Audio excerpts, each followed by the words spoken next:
Good afternoon, everyone. We are watching Draw 2 of the Kamloops Crown of Curling, taking place at the Kamloops Curling Club. We're watching women's round action here, and joined by Melissa Saligo. Hello, Melissa. Hi, Will. Nice to see you. Nice to see you too. I'm coming at you from Burnaby here today, and Melissa's coming at you from Victoria. Melissa's actually also producing the show from Victoria, and we're just piloting a new software we're hopefully going to be using this year called StreamYard at our BC Championships. So we're just continuing to pilot that today. And thanks for those of you who are joining us to see how the software works. We're fortunate to be watching Team Dennis versus Team Jackson-Baier this morning in the first women's pool play game. You're just watching the draw to the button right now. So this is Team Jackson-Baier throwing the draw to the button, and I believe it was Stephanie who was throwing it there, Melissa? I think so. Yes, it was Stephanie. You are correct. I had to double check that. Just because we weren't live quite yet, Team Dennis did just throw one, I believe, to about the back of the 8-foot, was it, Melissa? Yes, that's correct. Yeah. When it's on, this red circle is really tiny. Yeah. So based on that, I believe it will be Team Dennis with the hammer here to start things off.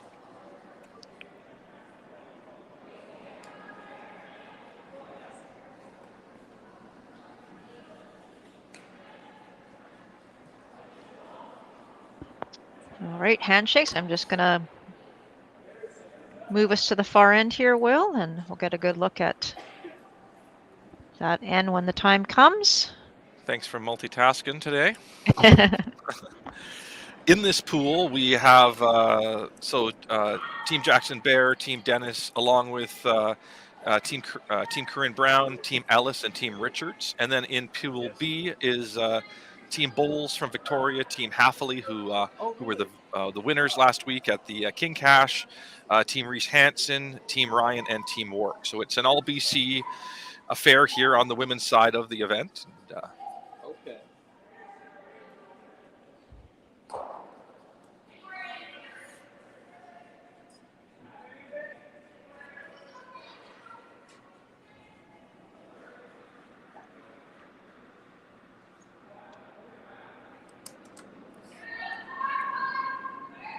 So this is throwing or holding the broom for team, I guess it's Dennis / Gushalak, is Diane Gushalak. She was not with the team last weekend in Maple Ridge. She had her own seniors team, her provincial championship team that they were playing together in that event. It'll be interesting to see where Diane's throwing today. I believe she'll be throwing third rocks, but it was listed a little differently on the lineup. But I think early in the year, everyone's still working things out. Oh, there's a hello from. There's hello from Steph. Melissa, I can hear you. Oh, hi, Steph.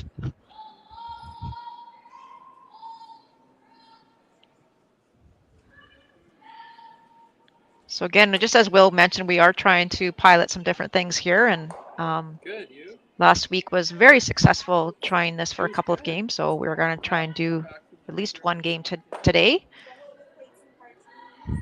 Yeah, I'm getting to play that pad, Will, what's going on around the rink?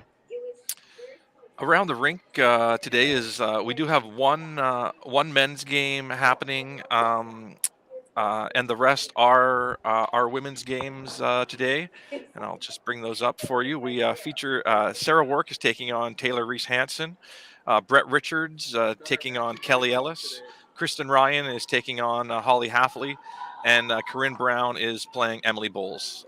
So those are our women's matchups happening, and on the men's side of the event happening right now, the only game is Caden Beck and Daniel Deng. So those are B event games. So both those teams were in action this morning. They learned some bit about the ice, and they're back out there again facing each other. So it looks like we're going to have a pretty straight end here, Will, just hits back and forth. Yeah, exactly. And you'll be wanting to hit and stick around here and not give your opposition a chance to throw draws. So the teams are working really hard here to make these nose hits. And Yeah, and as you mentioned, these two teams haven't been on the ice yet. They may or may not have had practice last night, depending on what time they arrived in Kamloops. And there's unfortunately a miss. I believe that was Kim Dennis.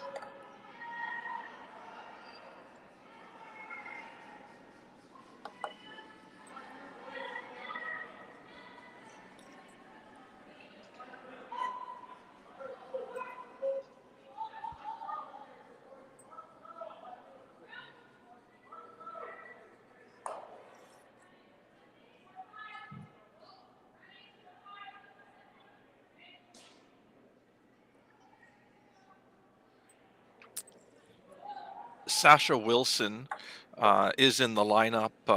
You see there sweeping this week, which means Emily Bowles is playing. Elizabeth Bowles, is playing lead today for Jackson-Baier. So a slightly different lineup than they had last week at the King Cash. Both these teams did qualify at the King Cash. Team Dennis losing the final, Team Jackson-Baier getting to the semifinals of that event, and Team Gushalak, she also with her seniors team qualified. So everybody on the ice made the playoffs one way or another last week. Melissa? Yeah, it was such a great event last weekend for sure. And again, now these teams, Battle of BC, as you said, on the women's side.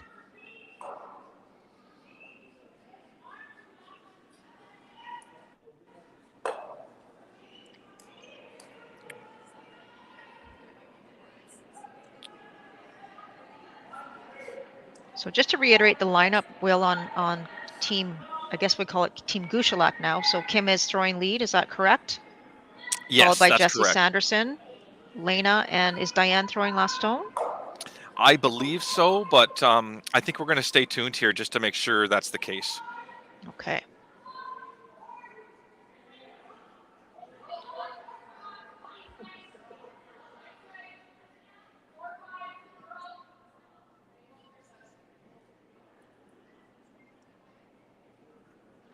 There we see the sisters, Sasha and Kayla Wilson, walking that rock down.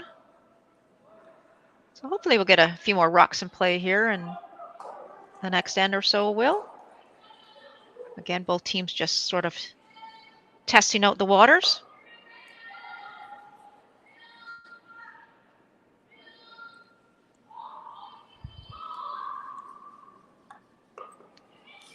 Yeah, we get used to seeing that 5-rock rule being put into action right away, but it's nice to get a handle on the ice conditions. And as with most of these tour events, you don't get that traditional pregame practice where you get 10 full minutes. It's just a rock up and a rock back, so it makes a lot of sense to maybe take your time before getting into things and really learn the ice conditions a little bit before getting going, especially being the first draw of the event. Nice double there. So, Will, are they playing the no-tick rule, do you know, at this tour event? Yes, the no-tick rule is in effect for this event. Could you explain to our viewers what that is? So for those of you watching, essentially what that means is for the first 5 rocks of the end, you're not able to remove a rock from the center line that is touching it. So it's become very crucial for lead rock throwers to place those rocks on the center line, and really created a little more opportunity for some rocks to be in play. In other words, it's a little tougher to defend against a lead because you aren't able to get those rocks off the center line in those first couple shots of the end. You can start to peel, though, on the 6th rock of the end that's thrown. Great. So with that hit and roll out by Team Jackson-Baier and JB for short, Diane Gushalak and her team has a chance here to throw a draw to the wings, try and get some draw weight early in this end, early in this game. There's no little seconds going off, Mark? It's at the top. Thanks again. while we have the opportunity, I just want to give a shout out to Via Sport and the BC government for the support of all the events on the BC Curling Tour this year through the Hosting BC program. They support each and every one of these events that are happening through that. So a big shout out to them. The athletes are able to have meaningful competitions throughout the province of British Columbia thanks to that support. So and attracts teams from all over the world to participate. So thanks very much to them for that support.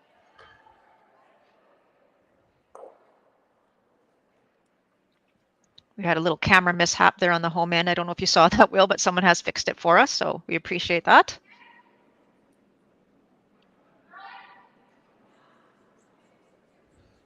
All right, and both teams here just continuing to hit and trying to stick. This one looks like it's going to roll out as well.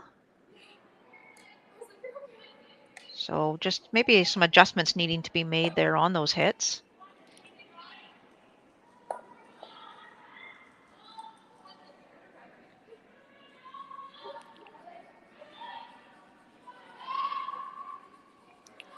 So yeah, this is a nice chance to throw an open draw and put that into the memory, and hopefully in the second end there's a corner guard up for Team Gouchelac to make use of this if they're able to get the blank end. So even though it's what looks to us maybe like not the most exciting moment of the game, it's a good moment in the game for a team to go to school a bit, and both teams really to learn draw weight.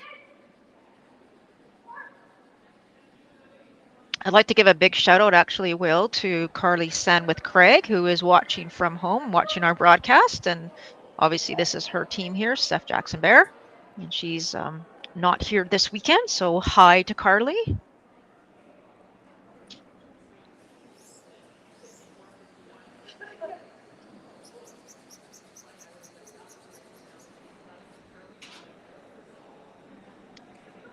Just making some adjustments on our home end there, looks like.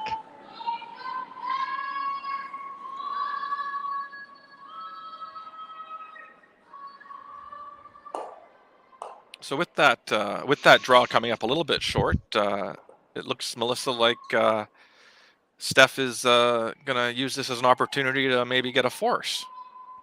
Exactly. That's a little bit of a mistake there by Team Gouchelac for sure. And if Steph can get this fully buried above the tee line, she will actually have the force in play. It'll make it a little more difficult for Diane. Oh, is she going to the open end side maybe? Oh, that's interesting. That is, yeah. I thought for sure she'd go around that corner guard. So next time we'll watch the call.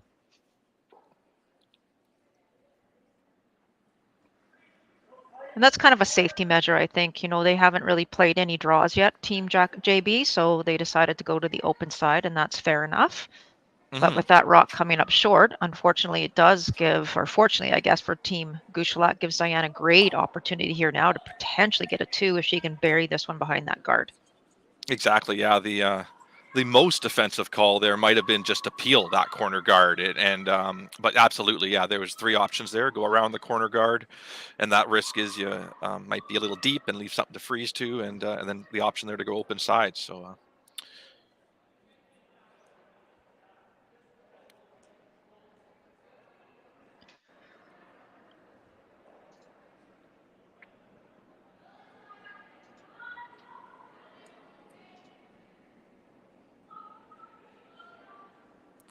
So Diane's first here in the first end. So they would have gone to school on the information that they received on that previous draw, number 1, and number 2 is the line. And of course, they had a couple of draws in early towards the center line when they were drawing to the button. So hopefully she's got all the data she needs here to make a good one.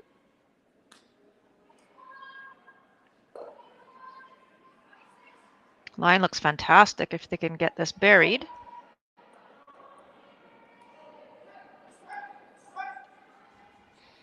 It's like maybe a quarter buried, Melissa, or half? Yeah, quarter to half maybe.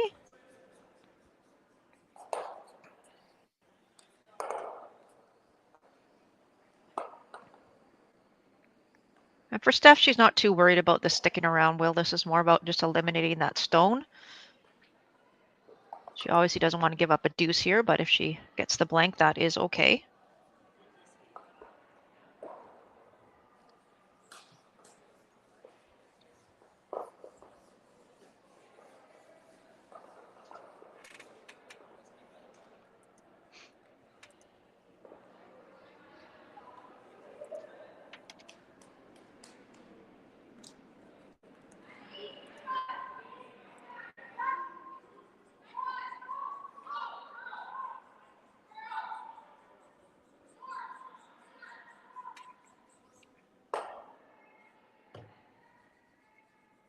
Nice shot there.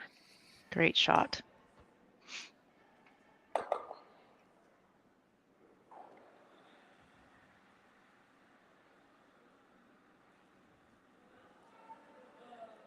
We'll see the throw through from Diane here.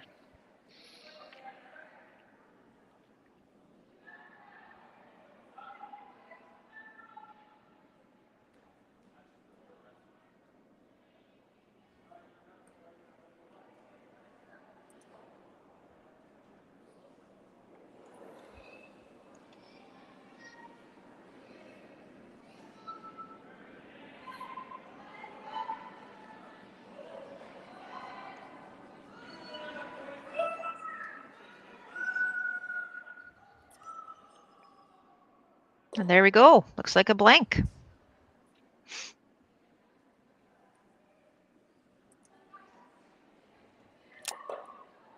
And I don't have any score updates for you across the house yet, across the building yet. But I will just give everyone a reminder that they can go to curlingzone.com to get any scoring from this event or all the events happening across the country this week. We've got BC teams participating in some events outside of the province this week as well. Team Grandy's on the road, I believe, Melissa.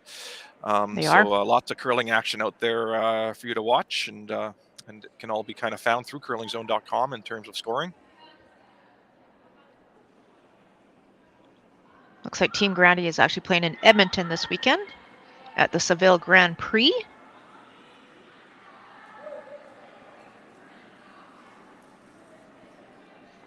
All right, Will, let's see what the plan is here for Team JB. Are they going to try and get a guard up and maybe get some rocks in play and try and put some pressure on their opposition?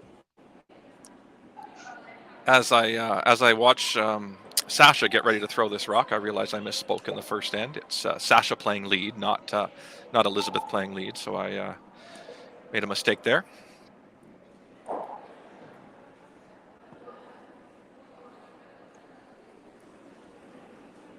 I didn't even remember you saying it, so you could have gone away with it probably. Just in case, I know at least Carly's watching, so at least one person that's might true. have heard me. Yeah. That's true.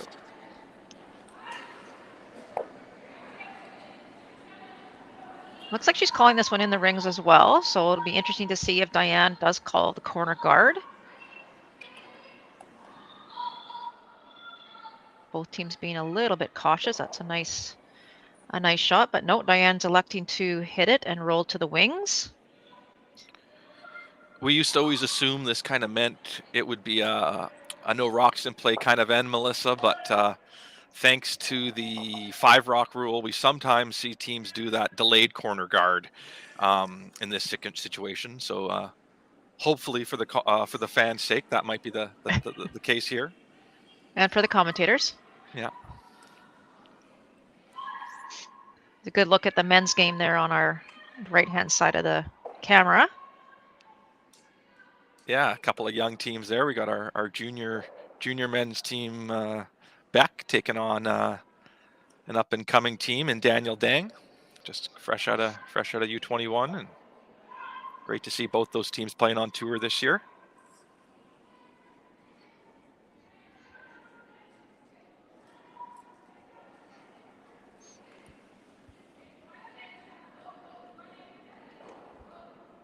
It looks like another rock being called into the rings. We'll see if the delayed corner is indeed in play here after this shot.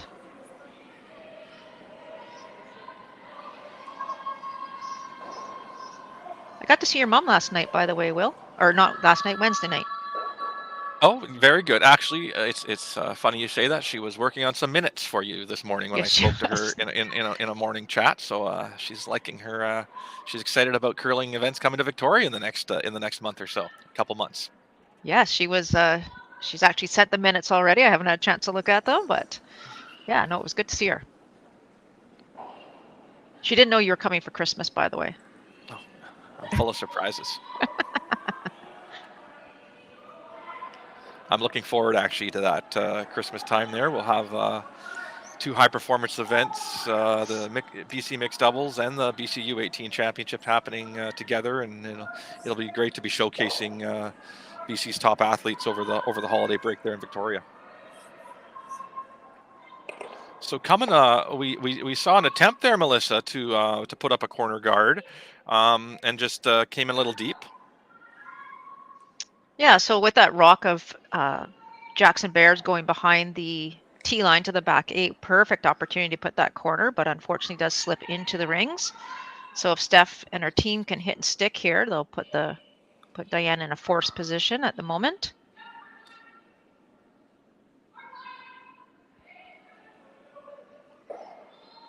Nice shot. Very nice.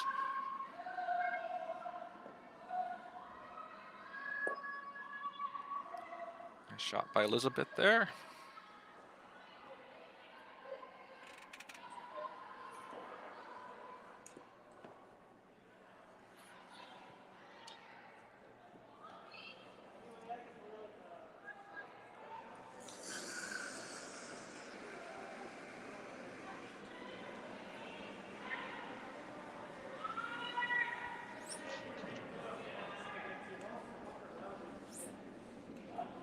Looking for the hit and roll here, but this one has over curled. This is going to be a flash, unfortunately.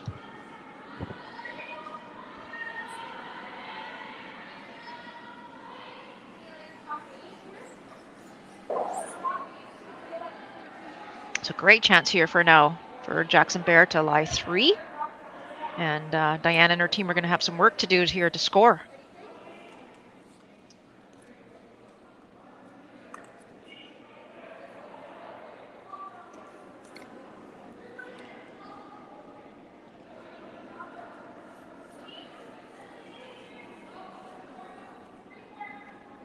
It's a nice shot on the men's side there, Will. Maybe just coming a little bit deep. They were trying to outscore that yellow shot stone. Not that I'm watching that game, but you never know.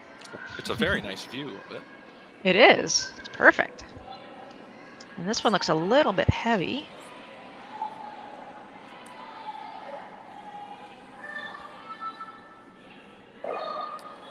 Kind of worked out in Melissa that it didn't create a pocket, so to speak.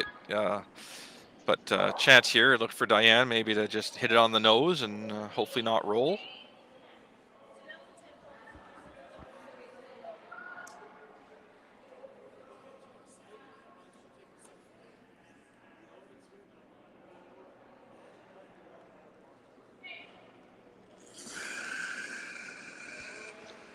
Yeah, you really don't want to roll off this one because if you do, that's going to be another hit and stick to sit three. These are kind of difficult too. You know, you're trying to hit this right smack on the nose, but this one's curling as well. She's going to lose her shooter, I believe, if she gets a piece. Oh, not a great result there for Team Gushalak.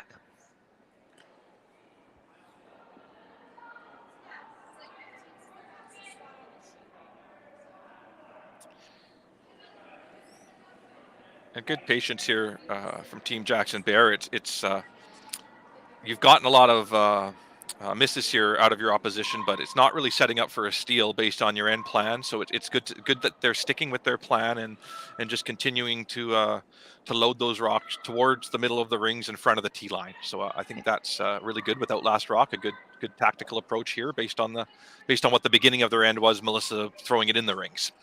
Exactly. The one thing you don't want here with those rocks behind the tee line, you don't want to throw a guard. You really Exactly. want to keep those rocks in the rings here. That's a good point, Will.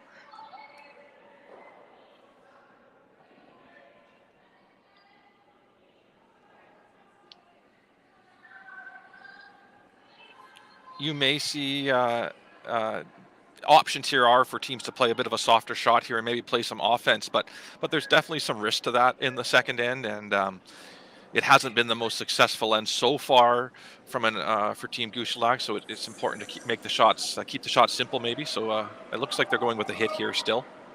They are, and I agree. That's such a great point you just made, Will. Is you throw that little softer hit, try and either roll in front of the other red stone, or you don't necessarily really need to make the double. As long as your shooter ends up in a good place, then you're going to eventually try and set yourself up here.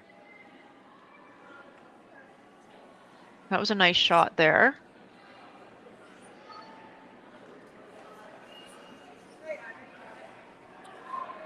So Kayla Wilson here will be looking to hit about half a rock and peel that out of there, Melissa. Yeah, she doesn't care if she keeps her shooter. I mean, in a perfect world, she'd roll it to the wings. But idea here is she doesn't want to jam on that one back 8 foot.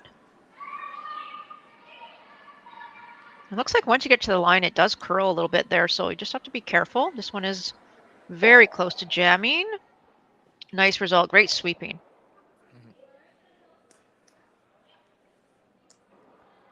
Looks like Diane might have the hit and roll or even the double there, Will.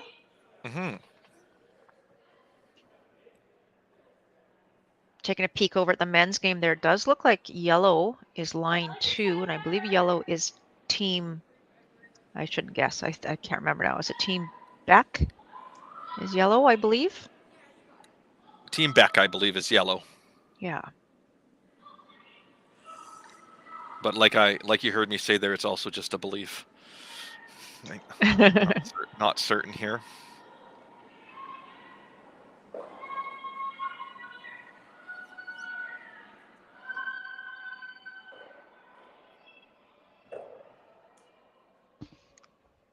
Oh, nice Very shot. Nice. That's Jesse Sanderson throwing third rocks there.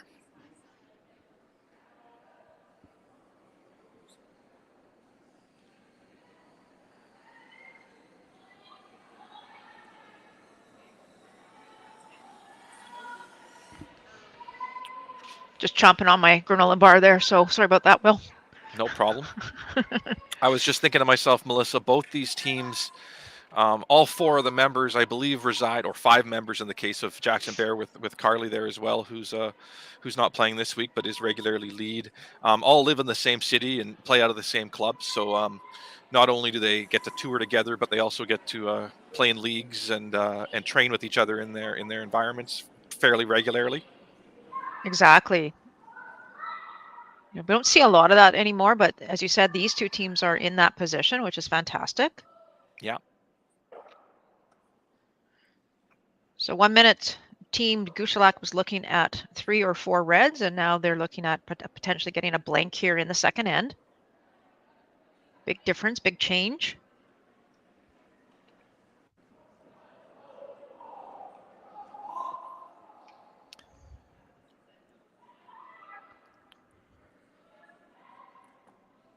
Diane is got lots to prepare for this year. Lots of things she's wanting to peak for, but obviously the big one is that Canadian Senior Championships, Melissa, coming up in Vernon. Yeah, it's going to be exciting.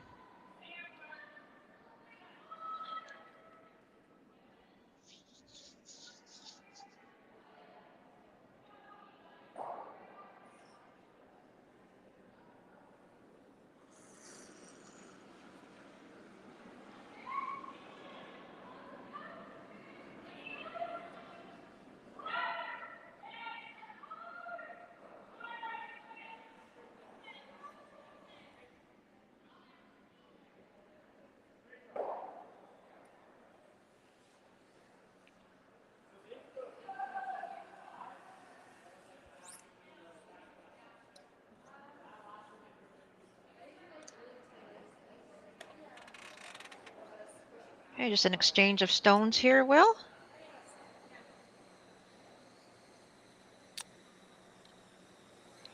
While this exchange is happening, I'm happy to give you an update. Corinne Brown made use of the hammer in the first end, scoring 2. Holly Hathaway, last week's champion at the King Cash, continued her success, scoring 2 against Team Ryan in the first end. Team Ellis scored 1 in the first against Team Richards, and Team Wark and Reese Hansen blanked the first end. Reese Hansen has the hammer.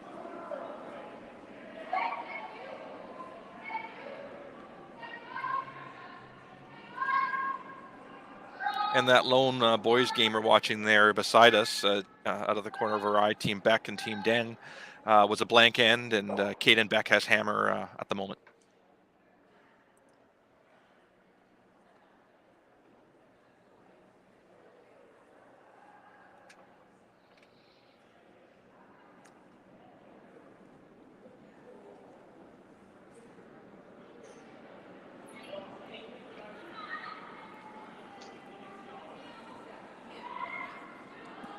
Okay, Will, we're going to have to maybe urge these two teams to get some rocks in play the next end.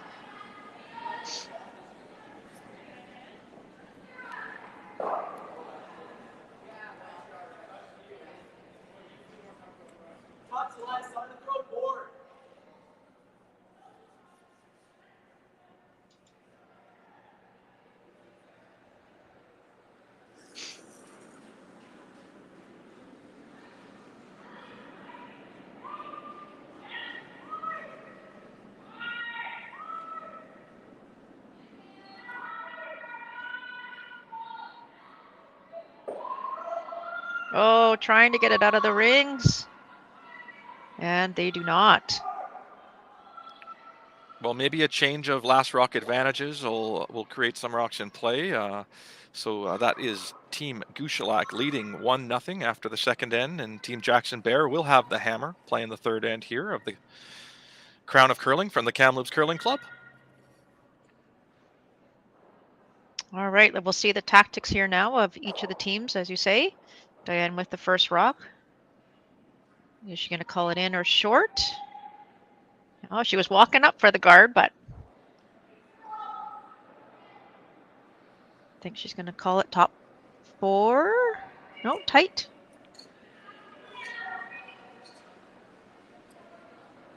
Thanks to our cameraman there. I believe that's Sterling Middleton at doing some consulting work for the high performance program and also helping out us a little bit here. Yeah, Sterling's just trying to get that fixed up for us. It's not holding very well, apparently. Nice to have both of these teams as well into the high performance program. I was just going to say, Melissa, had the opportunity to watch a few of the Jackson-Baier team play last week as either consulting for them or consulting against them, if you will, as you do in that role. And they did make use of the corner guard quite often throughout the weekend. So expect to see Steph throughout the game make use of the corner guards at times. May still play a hit here on the first, but team definitely does like to play to the wings with last rock advantage. No. See, even got the avoidance right, ignoring it right there off the bat. So not surprised to see that based on last week. They really did an effective job of utilizing play to the wings with last rock, from my observations. Yeah, you saw Steph just hesitate for a second, and obviously that yellow rock isn't in the position that they want it to be. It was supposed to be a guard, and quickly Diane made sure it was full 12 foot so that Steph actually couldn't hit and stick and be out of the rings and in the free guard zone. So I like this, though. I like this chance for them to put up this corner guard. As you say, they were very successful with it last weekend. But unfortunately, that one does not make it over the hog line.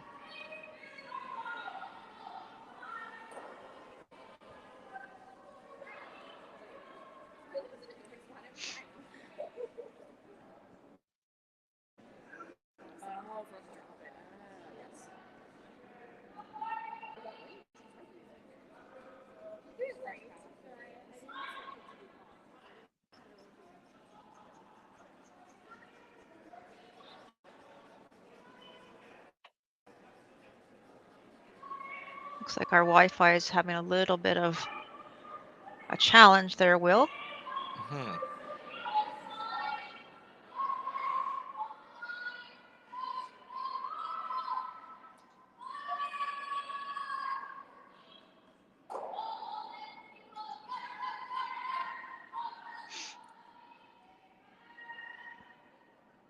Nice guard there, touching the center line. So Steph can't remove it, obviously, and it's in the free guard zone. So chance here now to come right around this, get it top 4. Diane has 2 rocks, what we call in the kind of in the control zone right now. Without hammer, she's protecting that 4-foot area.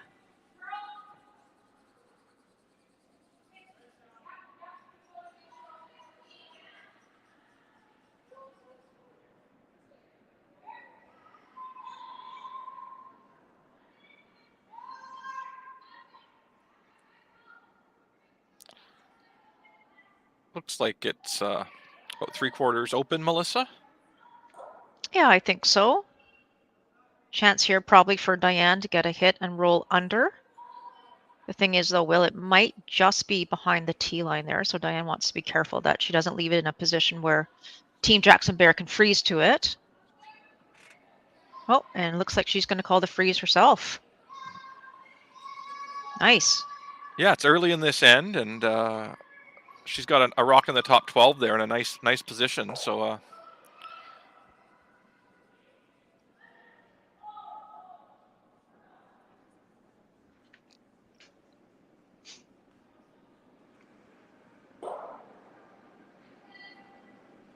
This is one of those shots too, Will, that you definitely want to be there. You don't want to really come up light, and if you tap it a little bit, that's okay too. exactly. So as long as the line is good. This is Lena Polad throwing this in-turn freeze. Looks like it's got a lot of curling to do and maybe a little extra weight, I think. Well, weight was pretty darn close. Mm-hmm. Slight undercurls on both these last 2 shots, I guess we could say. So hopefully the skips are going to school there a bit and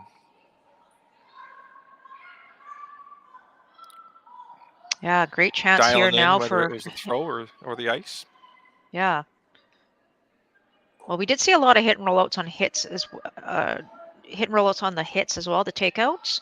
So maybe, just again, as you say, going to school, getting some information, watching how they're being thrown, watching what's going on. Try to gather up as much information as you can on the ice surface as soon as you can.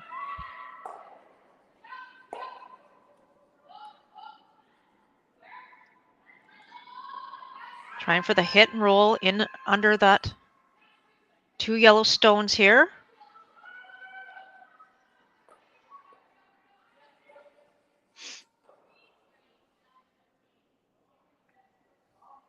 That one must have jumped on them, Will, or maybe just a miscommunication on the weight, perhaps, because Steph didn't call them on right away, and then it really took off.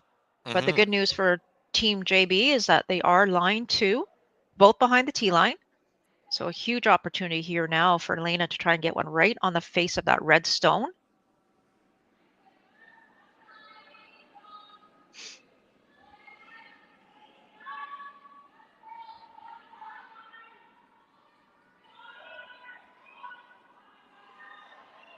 It's a little tight to that center guard coming down the sheet here.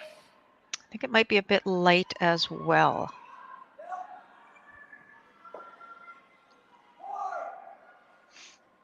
Yeah, not a good result there for Lena. I think that was Lena, or was that Jesse? That was Lena. That was Lena, yeah. And Yeah.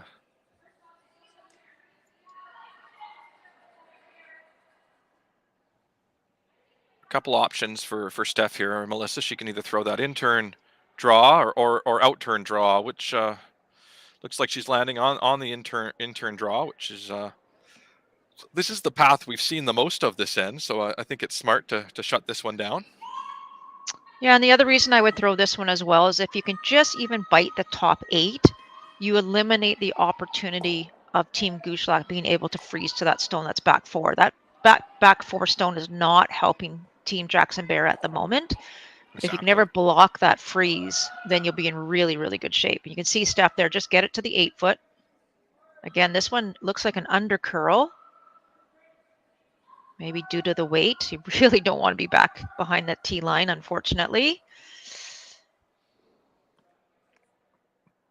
Great point, Melissa. Yeah, so you throw a tight guard there that's half buried is actually a fairly usable outcome as opposed to as opposed to just being a couple inches heavy there, and gives a bit of an out for Team Gouchelak. But having said that, Team JB is sitting 3, so lots of pressure here on Team Gouchelak to execute whatever shot they decide to call. Yeah, and I'm not sure what Diane's thinking here, but she's seen the path a couple of times now, maybe 3-4 times.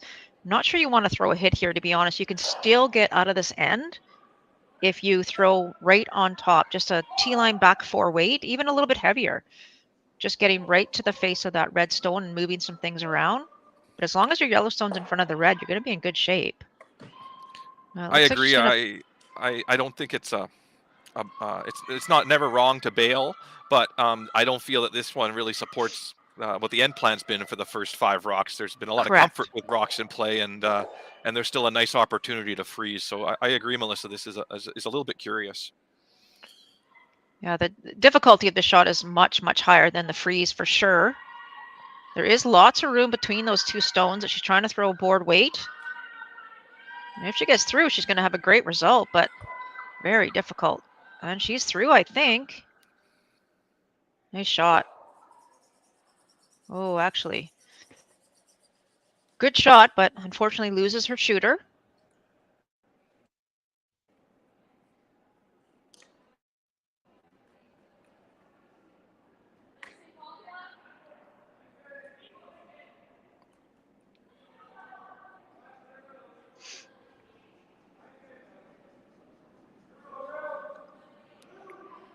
I think the same principle here that we just talked about in Steph's last call.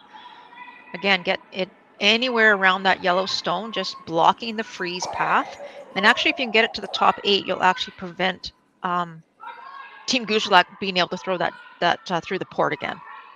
So kind of twofold here. This one's got a lot of weight, needs a lot of weight on it. It's got to drag it.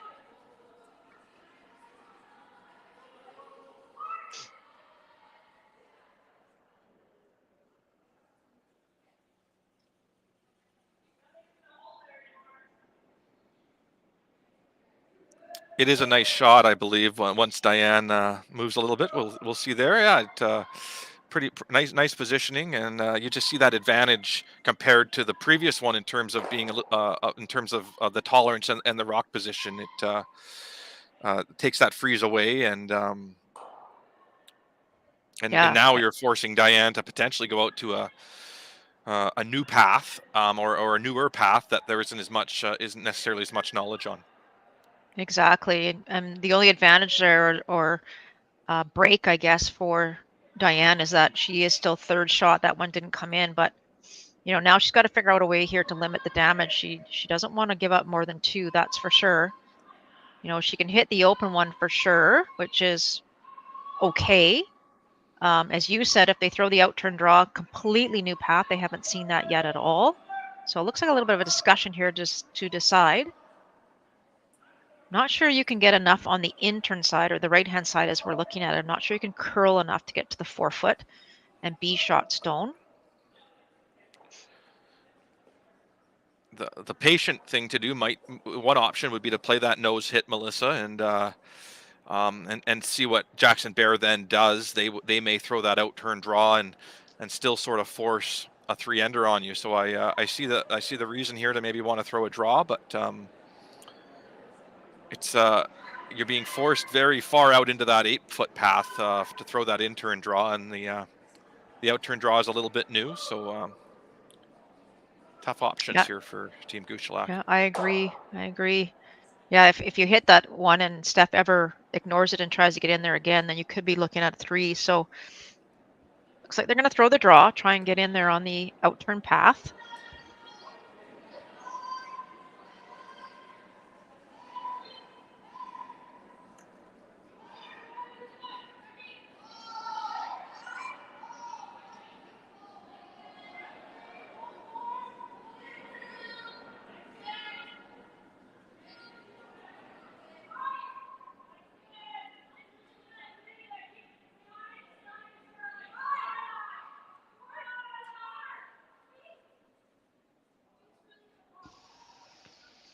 And when you're throwing a shot like that, Will, you almost have to be 100% confident on what the line is, where to put the broom, and what the weight is.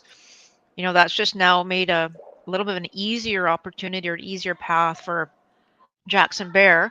She can easily come in around there. I'm not sure. Is she peeling? We just froze there. I thought I saw her indicate the peel. Oh, it looks like we've lost our feed at the moment.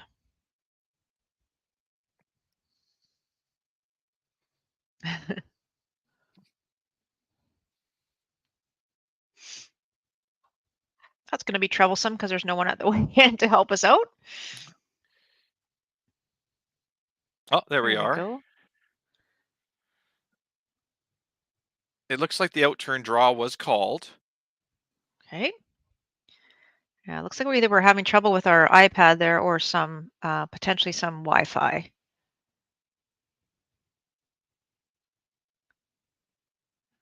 Again, line was great on that one, Will, but unfortunately just behind the tee line, so it does give Diane an out.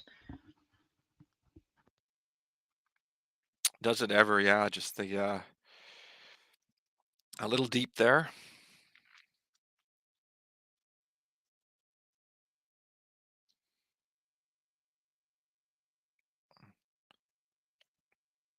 Sorry for the feed, folks, as the Wi-Fi is just doing a little bit of finding itself. Looks like we have lost our home end feed, Will, so this may be a shorter game than we thought, depending on what happens here if we can get that home end up and going.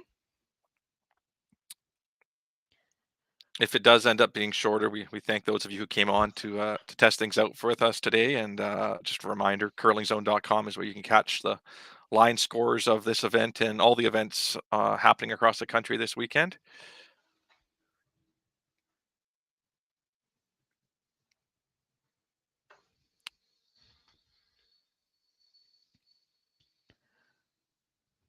So this is a really big shot. I don't know if it's frozen, Will. No, I don't think so.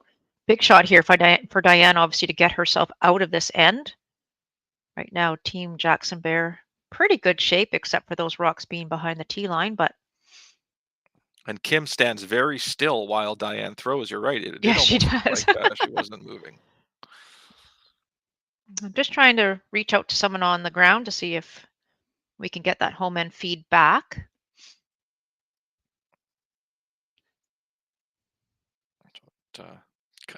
Cut one of those Jackson-Baier stones out, but a little heavy and a little wider than they wanted there. Leaves a chance here for Steph to sit 3. Kayla looks like she's just providing her skipper with some information there. She just threw this draw, and so let her know what this runway's doing from a line and weight perspective. Yeah, they've had enough draws down here now. They should have gathered the information that they need.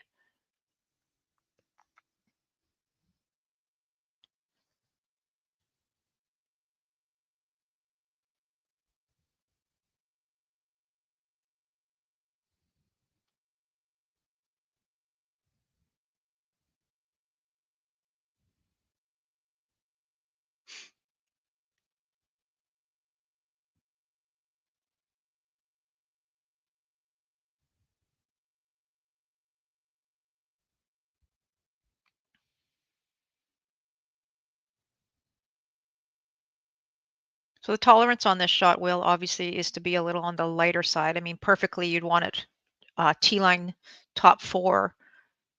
But the one thing you don't want to do is leave Diane Gushalak a chance to get out of this end. So if you can ever, if it's not curling, you definitely want to leave it on the lighter side and block that path. You are sitting 2 at the moment. And Diane really doesn't have a way in. Exactly, yeah. If, there might be an in-turn draw there, but it's pretty tough to get shot rock. So she missed it on the side that you advised there, Melissa. By one of the challenges with missing it quite that much on that side of things is that rock can't actually be used if Diane is to execute this shot. One of the advantages, if you left that top 12 foot on that exact line, is if Diane ever executed this freeze, you still have a shot for 3 points. So I think that's a little bit larger out of the tolerance than wanting, but still forcing Diane to this side of the sheet and a more difficult shot than that outturn freeze would have been. Definitely. They've gone a little bit farther out, as you can see there, and just have to be very, very careful of the weight here. Make some adjustments. And it looks like we might only be getting this rock and one more, and it doesn't look like our home end's going to come back on for us here. Oh, I lied. Just as I'm saying that, there we go. Like magic. Phew. I haven't heard from the floor manager, so I didn't think he'd be able to get it back up. So let's see if we can get it here.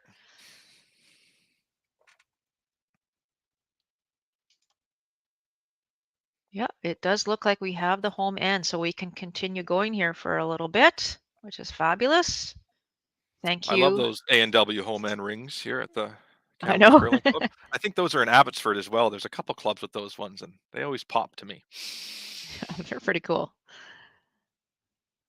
So it's got some curling to do, but I think it might have.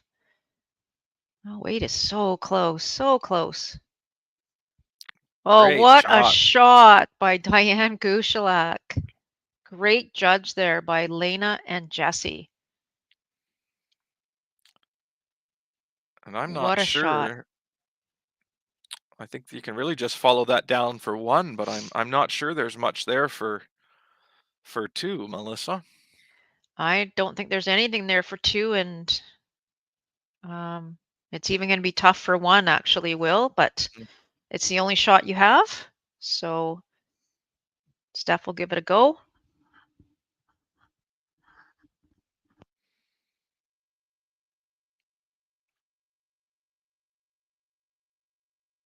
Really nicely executed shot there from the whole team Gushalak.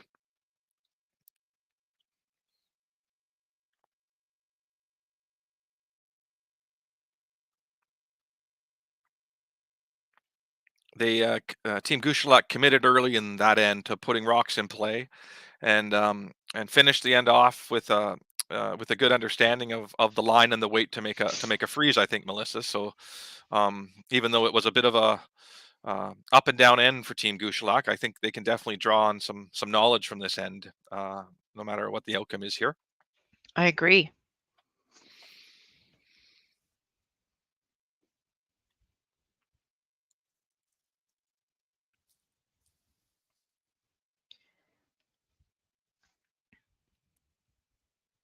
This has a lot of curling to do, and I don't think it will get over there, Will. So it looks like it's going to be a steal of one.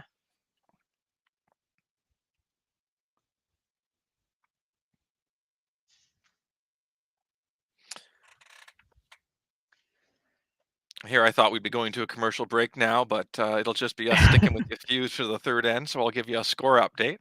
And Team Reese Hansen actually scored 2 in the second and then stole 2 in the third. So they're leading 4-0 over Sarah Wark. Team Brett Richards actually capitalized in the third end with a 5-ender. So they're up 5-1 on Kelly Ellis from Richmond. Team Hathaway forced Team Ryan to 1 in the second, so we're up 2-1 with Hammer, and took advantage of the Hammer in the third by scoring 2 more, so leading 4-1. And Team Brown is up 4-1 on Team Emily Bowles after scoring 2 in the third end.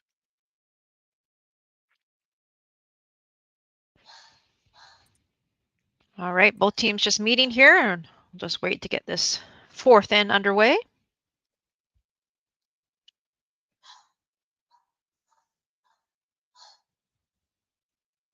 I apologize if you can hear my dogs barking. I don't know if you can. I can hear Sadie there and Finnegan. They're doing stranger danger right now, so protecting me. And that Dang Beck game beside us, it is 3-2 for Daniel Dang, and it is Team Beck with the hammer though playing the fourth end.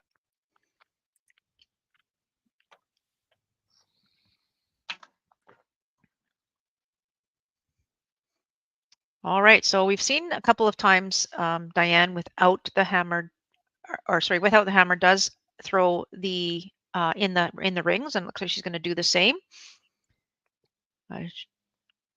Steph, as you mentioned earlier, Will, she does like trying to throw the corner guards and trying to get some play to the wings, and she was successful with that last week.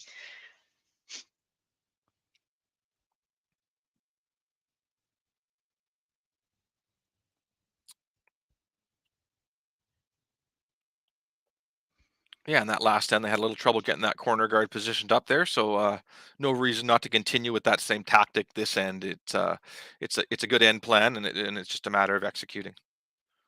That's exactly right. I mean, they had control of that end pretty much the whole end, but unfortunately for their rocks just coming in behind the tee line, and that's not what you want to do when you do have hammer.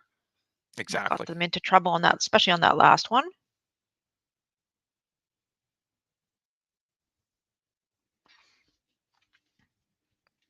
Just a little bit on the heavy side there, Melissa. So I suspect you'll, based on the scoreboard, see Team Gushalak hit.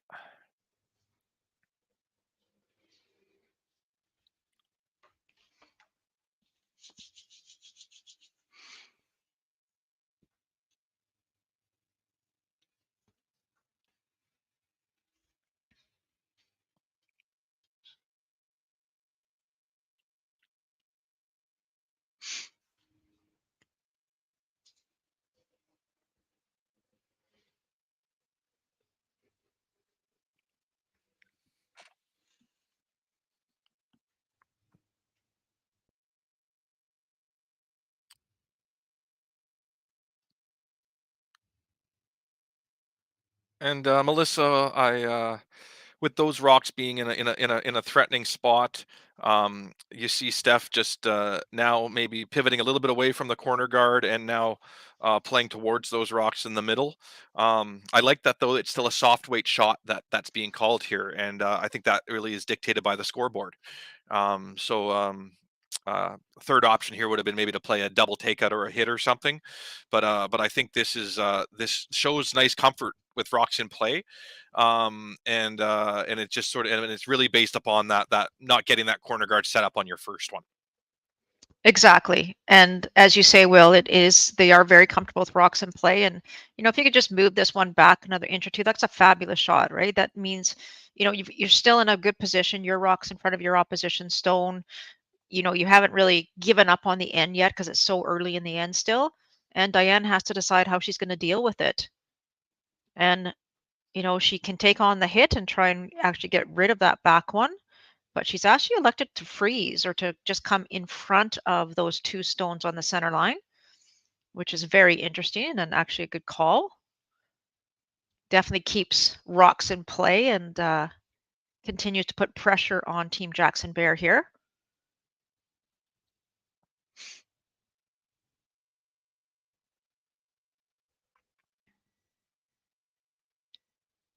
Now, you don't want this one to be heavy, Will. You really want this in front of the red stone.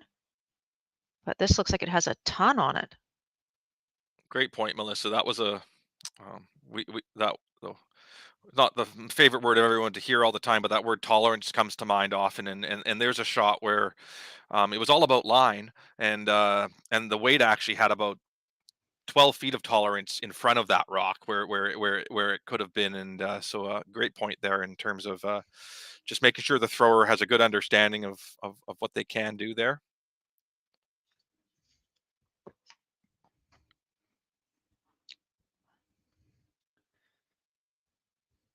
So she's throwing the hit on this, Will, and I'm not sure if she's playing the double or just the hit and roll to the wing. She could almost play something very similar with a softer weight, push that yellow one back, roll her other red shooter away. Or is she playing red on to yellow? I'm not, no, I think she was playing straight yellow, but I this think it might was a not. yellow hit and roll, Melissa. Yeah. Okay. I the angles there were so good, and it was so early in the end that there might have been some options there to maybe play a draw shot even. It was so hard to remove it was impossible actually to remove your rock from play at that point. So playing another draw there might have also been an option. But I I think she agree. was You trying know, to, it's yeah. sorry, Will. No, I'm sorry, I didn't let you talk there. No, I just agree. I think there was a different option there for sure for Steph, but you know, when you start seeing the yellow stones pile up, your opposition stones pile up, you're not feeling overly comfortable. But the way she called that last one, if she would have done something very similar, it would have been you know, quite beneficial to her as well. But now you're looking at potentially getting forced here with that hit and roll away for Team Gushalak.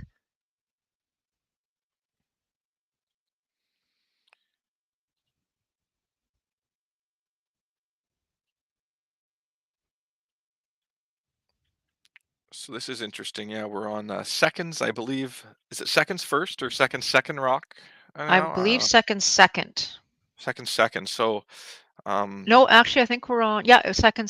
So this is interesting. You go ahead and say what you were going to say first. well, it's what I was going to say was based on the scoreboard, I suspect you may see Diane peel this rock and continue because she has a force set up right now. But I understand though. So my question just is it too late in the end to still play this corner guard, or is it good to throw this corner guard in this situation? Is kind of where I was headed.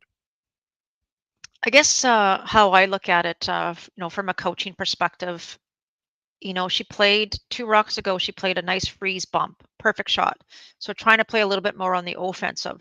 And then she went to a takeout on her next call, and that's more on the defensive. And now we've gone to offense again by putting up a corner guard. So you're just hearing what I'm saying is that we're kind of going on a little bit of a roller coaster.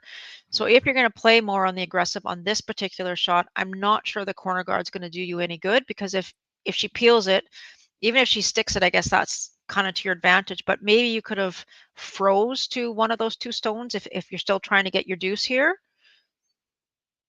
So I'm just trying, you know, you got to decide what your Okay. game plan is, and is the call that you're calling, is that meeting the game plan? Is it supporting the game plan that, or the end plan, pardon me, that you've decided on? Agreed, Melissa. A lot of back and forth this end, and I think Diane's call there tells you a lot about what she's going to do this end. So I think now it's an opportunity to maybe try to force a hit and roll out or something and still get a blank end. Agree. That's exactly right, Will. That's a good point. And you know, if you don't want to throw the hit, just throw a freeze tap or something like that. Force them into the rings. Right now, you're looking at having to draw to the 4 foot for a single point if the end continues to go to do what it's doing here. So yeah, just keeping that in mind when you're calling shots. You have an end plan. You've talked about your end plan, and you want to make sure that whatever call you make is supporting that end plan.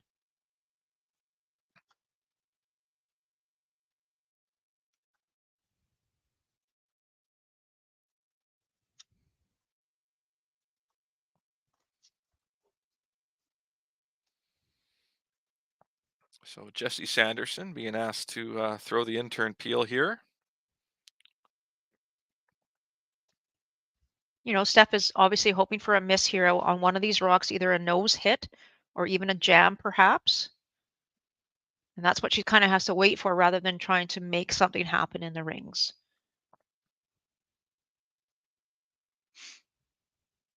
Nice shot. Oh, great heads up there by Kim Dennis with trying to get that guard right over there blocking, but they did manage to remove one of the rocks in play. So that's a bit of a break there for Team Jackson-Baier.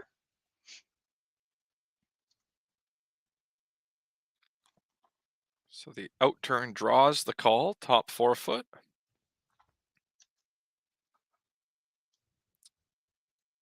Kayla Wilson throwing this one. This is her first.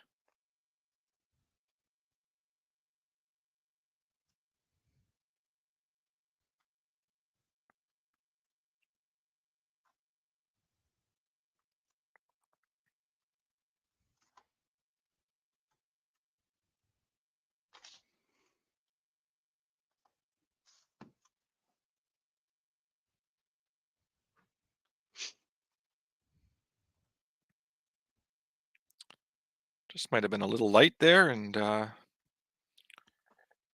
chance here for Diane to use that center guard now to put some pressure on. Yeah, and as you say, Will, more of a center guard now. So the scoring area for Steph, if she has to draw to the 4 foot, it's going to get smaller now. Even if this rock comes around, as the line's so important here, but if it's top 8, top 12 even, it just makes it that more difficult for Steph on her next shot. She has no access to that one that's sitting in the 8 foot. So this will be really interesting if Diane, we saw her make a great draw on her last one. So if she can make another good one here, she'll put a ton of pressure on Steph Jackson-Baier.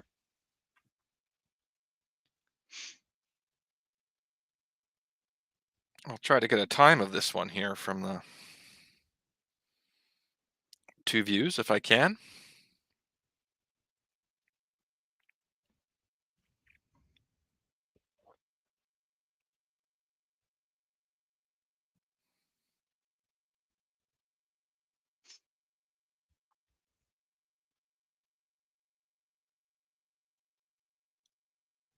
You can see the line on that one. It does take a while to make its break. Just starting to, just a soft break, as you can see. So it's just starting to break now, but they're trying hard to finish this behind that red stone. And it's going to be pretty close. Great shot. I got a 15.46 on that, Melissa. Wow. If my timing of these 2 lines is correct here. Lovely shot.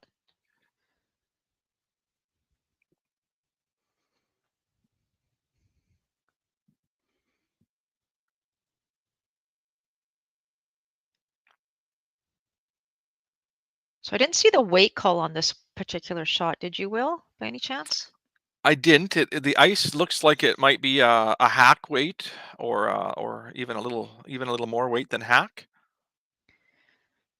So because the blank is not achievable anymore, I think you could throw like a back line here, back 8 weight. The first thing you want to do is you want to make sure you get to the face of that yellow stone and then push it back. By throwing more weight, it's going to be really hard to do that because it's probably only maybe a third buried, but the key here is line. You have to get to the face of that stone. Otherwise, you're going to roll away, and that's going to give Diane another opportunity. But Will, this has a lot of curling to do if it gets a It piece of it does. at all. I think that was a weight choice maybe that Steph would want to think about next time, is just bringing that weight way, way, way down and giving that to your sweepers. Exactly. Yeah. If a back 8 weight there, it gives you a lot more tolerance with your line. You don't have to get by that guard by quite such a narrow margin. And if your weight's a bit, if you're and your weight and the weight there was just a little bit heavy, I think though, even probably from what it was called, it looked like, yeah. So great chance here now for Team Gushalak. She can put this anywhere between basically top 4 and short, or even even halfway, but short. And Steph's going to pretty much have to hit the pin to get a single point here.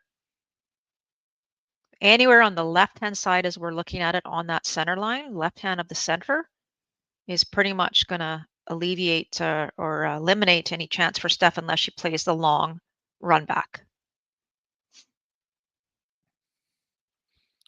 Yeah, exactly. Just tuck a piece of this and you could take both those things away. Piece of it behind the red center guard there that Melissa was referencing.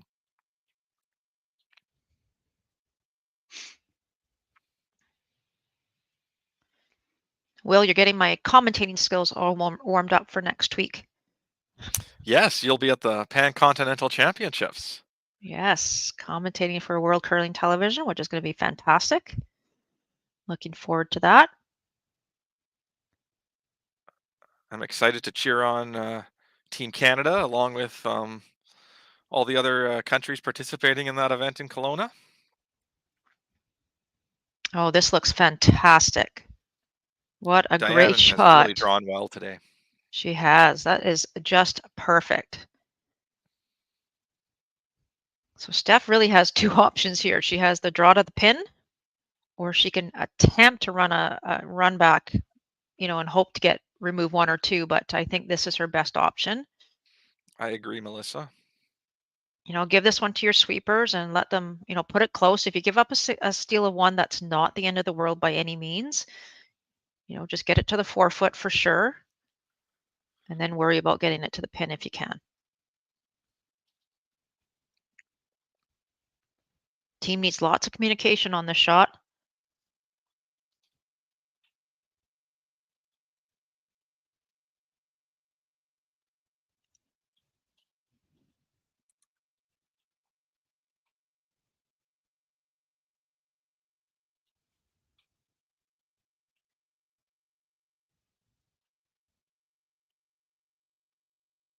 Here we go. Drawing against 3 for Steph Jackson-Baier.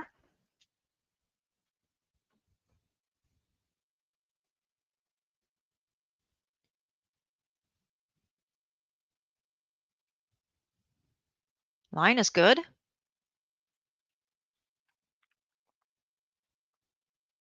Line is great.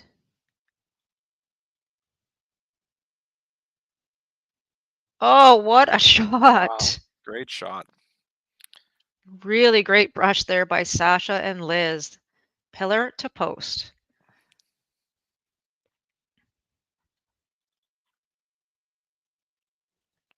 So it is a steal of 1 for Team Gushalak.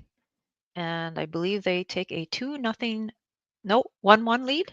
Or 1-1 tie, pardon me? You No, have to tell that me what the will score be is. that will be a 3-0 lead, I believe. Just double check that.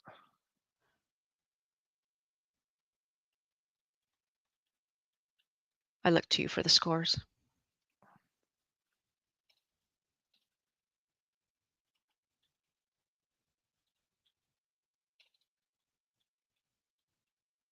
Yeah, it should be 3-0, isn't it? This is the 5th end of play.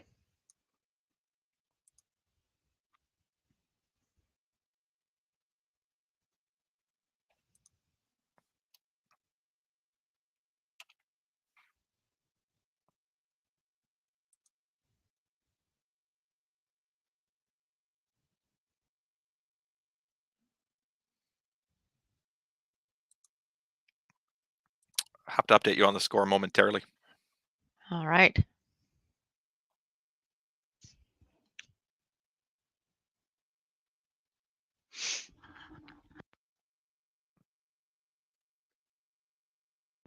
Well, whether it's a 2-0 or a 3-0 lead, Diane's got her first one in the rings. Top 4 is the call.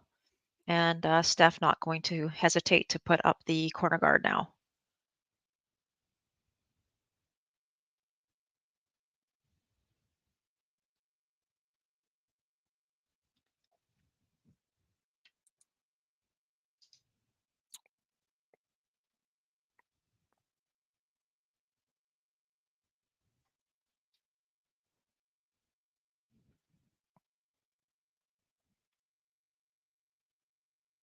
Oh, what happened to that? Maybe they burned it? Yeah, I'm not certain. Yeah, but definitely had some trouble getting these initial rocks set up this game. Mm-hmm.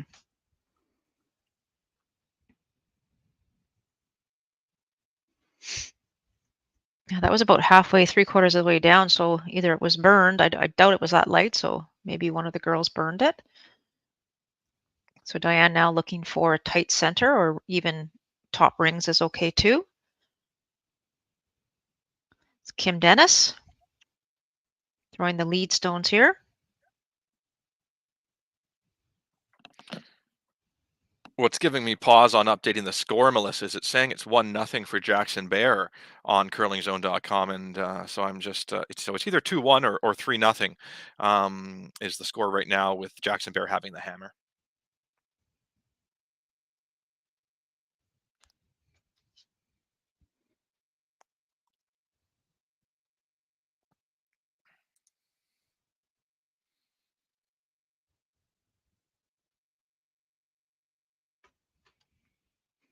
So Kim Dennis was a little heavy on that shot, unfortunately, and it slips through the ring. So another chance here for Sasha Wilson to put a corner guard up.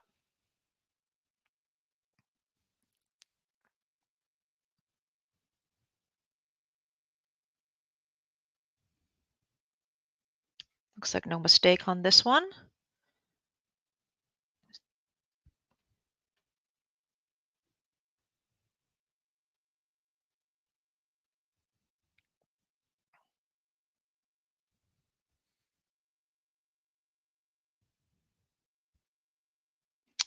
So it looks like it is 3-0 for Kim Dennis slash Diane Gushalak's team, Will. I just got word from the club itself. So Sterling, thank you for the update. Yeah. Yeah, they do have that wrong on curling zone. I think that's maybe why it's not been updated yet.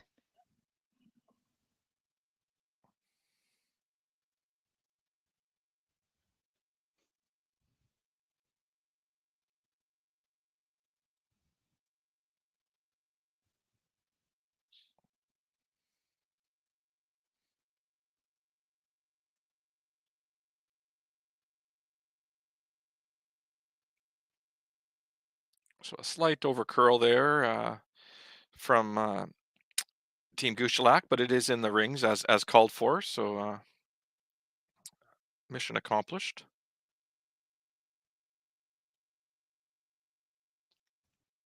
So this is Liz Bowles.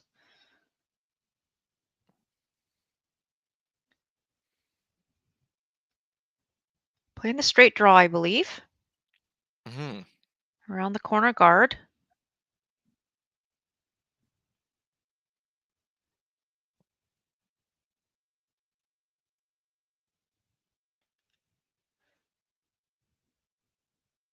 This one's all about line, trying to get it fully buried. Great shot there.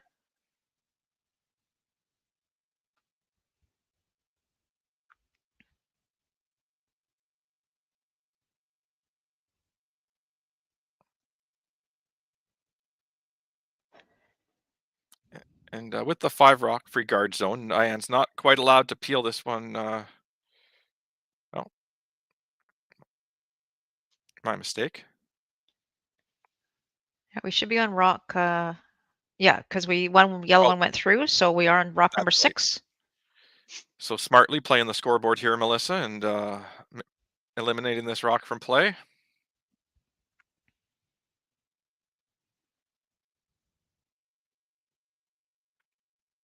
Forgot about the first yellow that was hogged.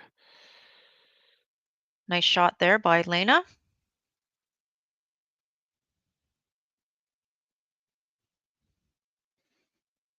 There's definitely a couple of options here, as you indicate. Steph there indicated another corner guard, try to protect that stone in the rings.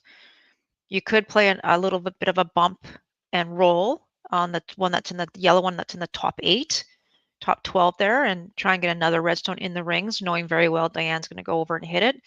If you're trying to secure your 2, that's another option. If you're trying to maybe get even 3, throwing the corner guard here is a great call. You want to make sure that that redstone's perfectly buried.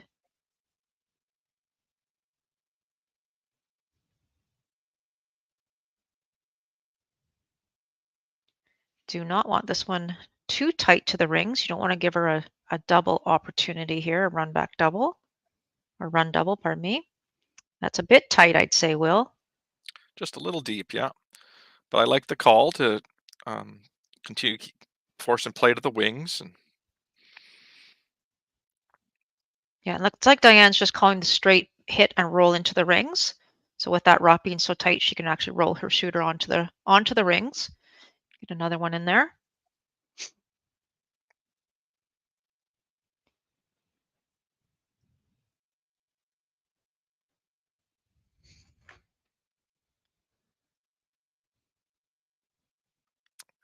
Jesse Sanderson throwing this one.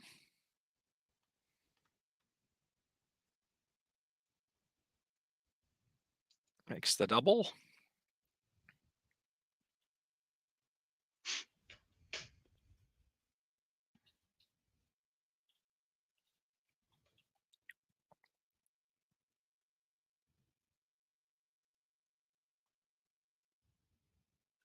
A little bit change of tactic here for Steph, trying to play the hit and roll now. Again, you want to keep that weight just a manageable weight. You don't need to be throwing these, normal weight. You can throw a nice control, even a board weight here will give your sweepers a chance to help the thrower make a great shot. Nice Exactly, and there's controllable weight. a couple ways you can roll this. Looks like it's very close. Great shot. Nice shot. Just a bit of an oversweep there. That was really close to being perfect.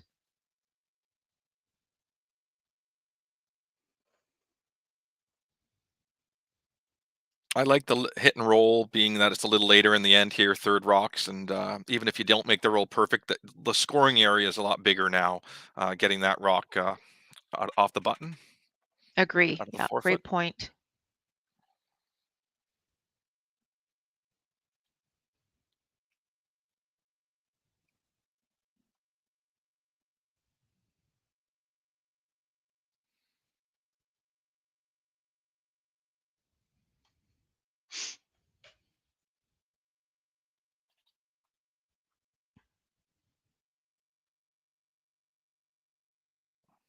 Nice shot there.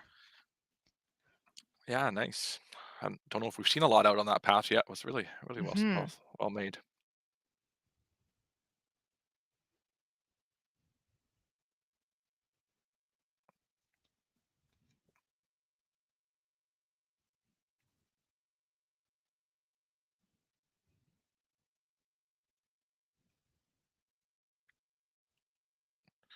Looking to put this one in the full 8 around that yellow corner guard, and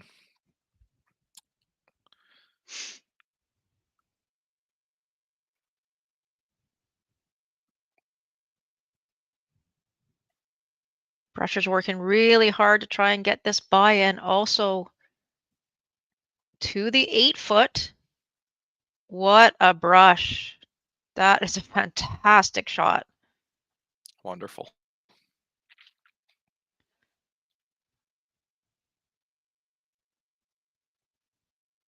I'm not sure that it's shot rock, but it doesn't really matter. It's perfectly buried behind that yellow stone, so it does force Diane now to have to throw the run.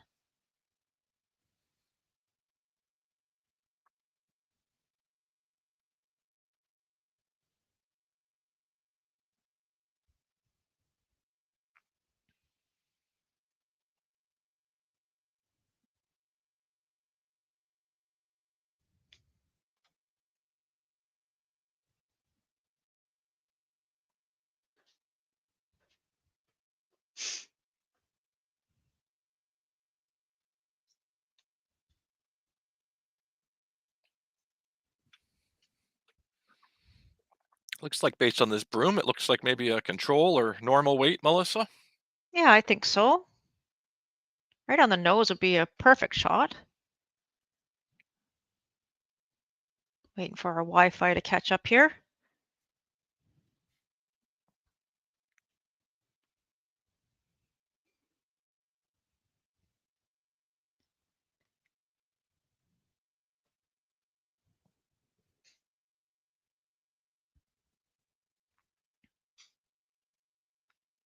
Sadie's really happy right now, Will, because I dropped a couple pieces of my granola bar by mistake, and she's just cleaning up for me. It is rather quiet right now. All right, so it looks like, oh, we've lost our feed again, unfortunately. Looks like the Wi-Fi. Um, but it was a bit of a miss there, and Diane hitting her own out. And red looks like they are line 1 right now, with Steph throwing with the hammer. And it looks like we've lost the away end altogether.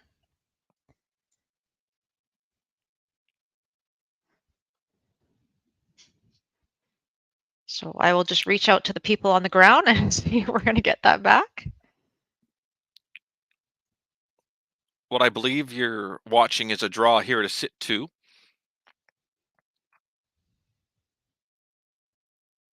Or a hit to sit 2. She had a couple options there. But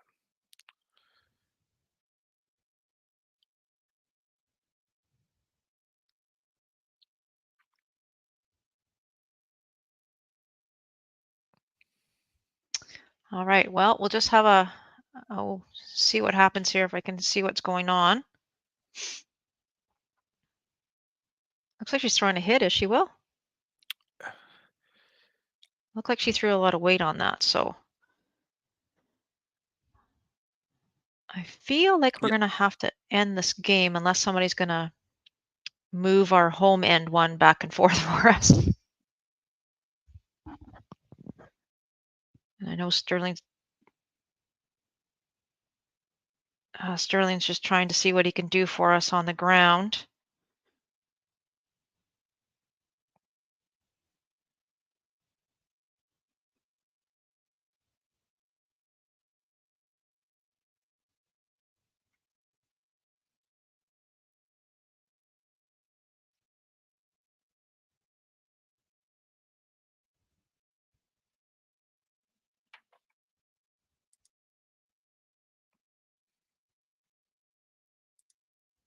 It looks like she hit for us to hit hit to set 2.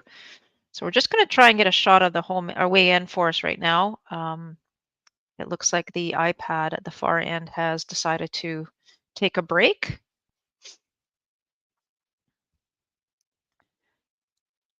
So Will, I don't think we can get anyone out there right now to fix it. So I think this might be, we could probably do the one more end, the coming home end. And then, sounds good, Melissa. okay. And then I think that would be it. So Diane with her last stone here, trying to throw the hit and roll, I believe. Or hit and even roll underneath. Oh, wow. Nice shot. Yeah, obviously from here we can't really see who shot, but I have a feeling that it might be Diane just by the way Steph's standing there. And it looks, if I were to make a guess, it looks like there's an intern tap maybe for 2, or intern hit maybe for 2.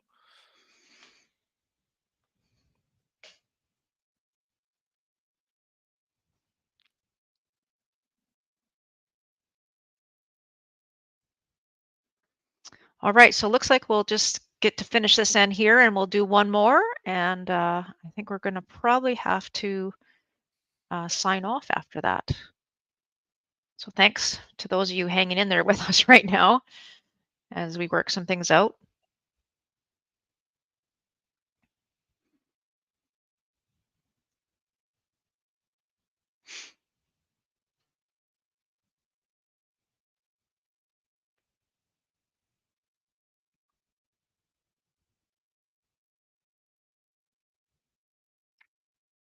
She's trying to pick it maybe.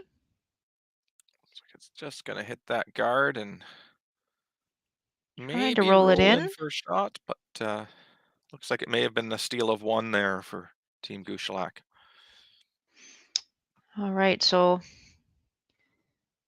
if our man on the ground could zoom us back into the home end here, we'll watch one more end. Thank you, Sterling.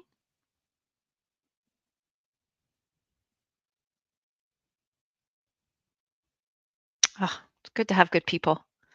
Hmm.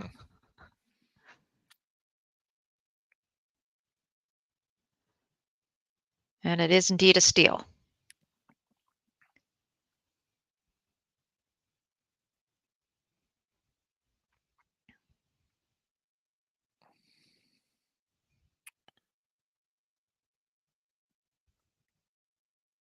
So it is now 4-0 Team Gushalak / Dennis over Steph Jackson-Baier.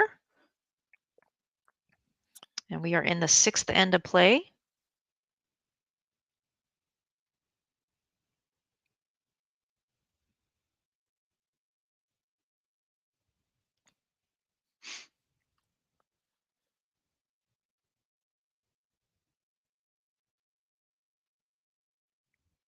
Well, how are the scores going around the rink? The game next to us there is 3-3. Playing the 6th end right now. That's Team Beck versus Team Dang. And in the other action right now, we've got on the women's side, Team Reese Hansen has the hammer, playing the 6th end, leading 4-3. Brett Richards is leading 5-2 with the hammer, playing the 5th end. Kristen Ryan is trailing Holly Haffley 5-2, playing in the sixth end. And Corinne Brown has a commanding lead of 8-1 over Emily Bowles from Victoria, playing the fifth end. And in this one we're watching, it's 4-0 for Team Gouchelac, and we're seeing Team Jackson-Baier successfully get this corner guard set up though here in this sixth end. Well placed. Yeah, you see that first rock also by Kim Dennis right on the button. So this next one needs to be on the center line as well. Tight or just in is okay. Steph's going to need to try and get 2 here. She's got 2 hammers to 1 with 3 ends remaining. But being down 4, she's going to have to try and get something going.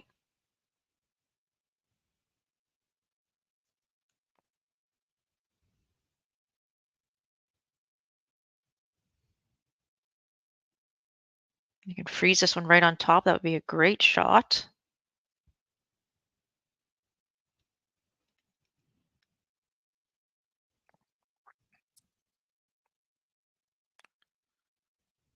Nice execution there. Just peeking next door there, Will. Looks like team back in a little bit of trouble there. 3 redstones behind a couple of guards. Here Need comes to the make run some back. magic happen.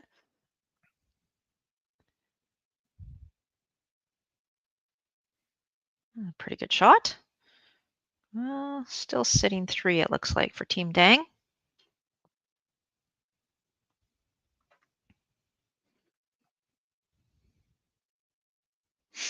And this looks like a terrific pair here by Sasha Wilson. Great brushing there by Liz.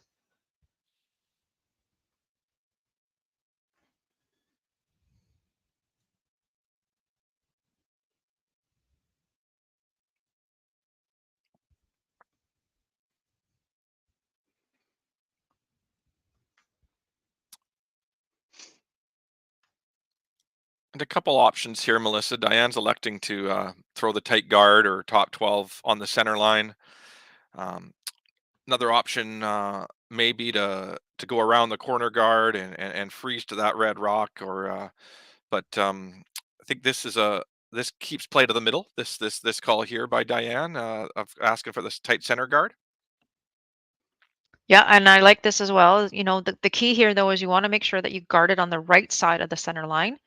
You know, you don't want to give any hit and roll opportunities for Steph, and that looks perfect.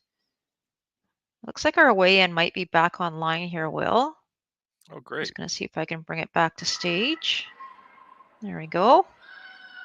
Thank you to whoever did that. I don't know if that was Sterling or not, but we appreciate it.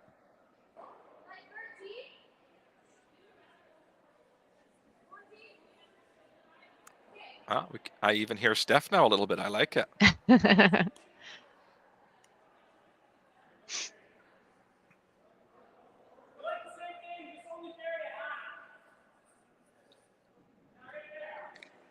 So it looks like they're just looking to throw T-line weight and change these angles a bit.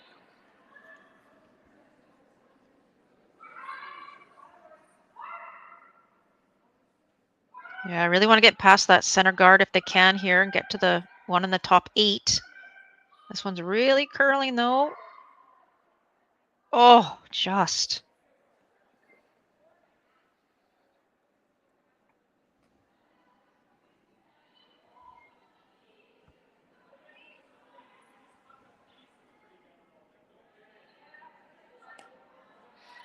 And the good news for Team Jackson-Baier is Diane does have to deal with this rock here. So there's going to be opportunity on the next one, Melissa, to maybe bring the red corner guard and red rock in the 8-foot a little more into play.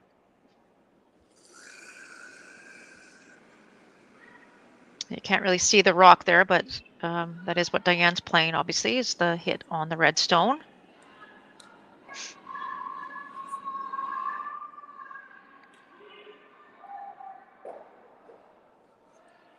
Nice shot. Great roll to the center.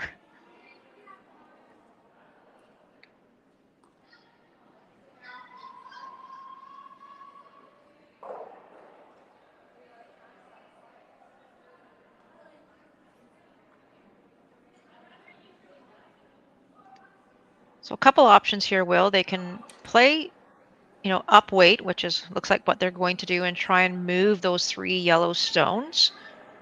You could play maybe a back line to hack and try and move the yellow stones more back into the back of the house and keep your red stone in play and maybe even roll it. I think the key here, though, is you really want to keep your shooter in play. You don't want to lose your shooter here.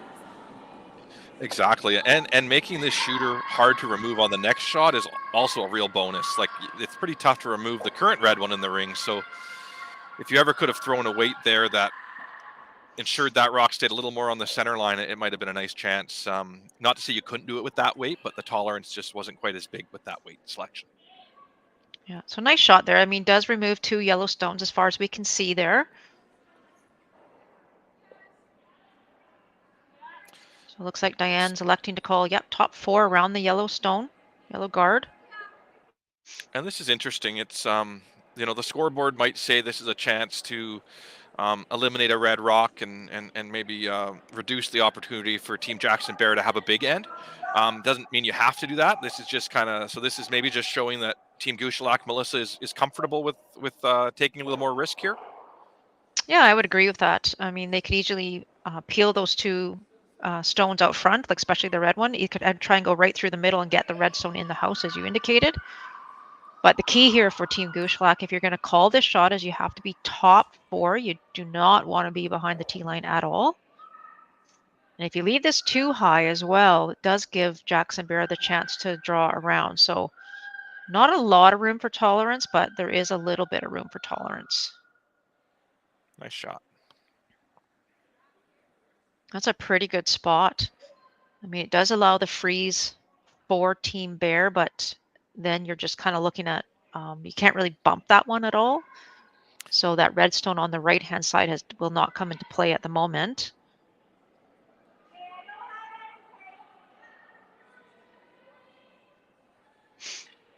Here, Kayla says she doesn't have anything, so Steph was looking for a bump, but she can't see any of that yellow stone that's in the back of the 4-foot. So that makes it a little more difficult. I wonder about in-turn hack weight through that hole. Might have some options there to maybe bring your red one in. If you want to bring that red one into play, might be a chance there. Ideally, no, you do. Yeah. It's nothing really easy there, I don't think, Will, but I hear what you're thinking.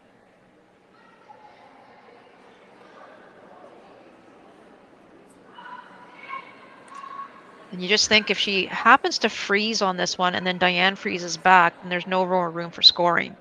So, it's a good shot to freeze, but you almost want to actually finish top 4 here. But she's behind the tee line there, so I'm guessing that she's maybe throwing a back 8-ish weight, trying to get to that yellow stone and bump it. I'm guessing just by where she's standing in the house.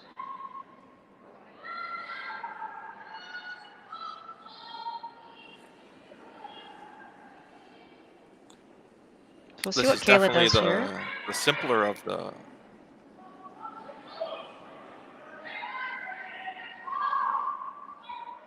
You just have to sneak past that rock that's biting the top 12 here, and they might have a shot here. It's got lots of room, to curl.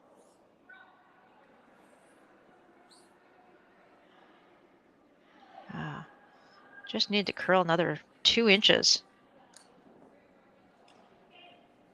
But Will, they've moved that Yellowstone enough that maybe that in-turn through the port is potentially there now if they happen to look at that. So that is something to keep in mind. You're right. And I don't think this is wrong at all, but Gushalak just continues to show they're comfortable leaving opportunities for the opposition if they don't execute. But I mean, this is a great opportunity to execute and put the pressure on, I think, Melissa. Mm-hmm. But it is interesting here. If I can't quite see that behind that, or maybe I can if I think there's a way I can. Go. Can you see it? I'm just trying to see is Team Gushalak second or Team Jackson-Baier second and third right now? They are. I believe, yes. Yeah. I know there's a way I can remove those words, but I can't think of it right now. And this looks like a phenomenal shot by Wonderful Team shot. Gushalak.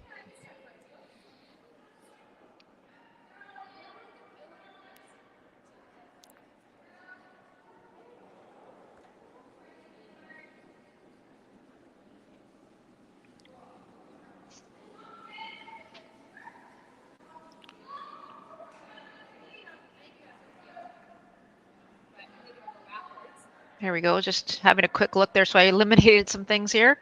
We can't actually see the other red stone, Will, so it might be in the back 12-foot somewhere. So I'll bring those back up now. Just working on my producing here and directing. Multitasking. And after a really nice draw there, you are seeing the run back here from Kayla Wilson.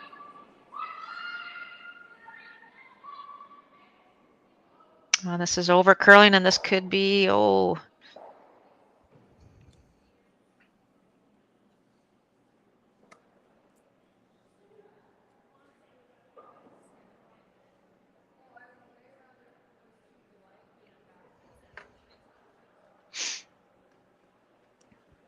So Team Gushalak continues to put the pressure on Jackson-Baier. It's going to be another difficult draw, I think, for Steph.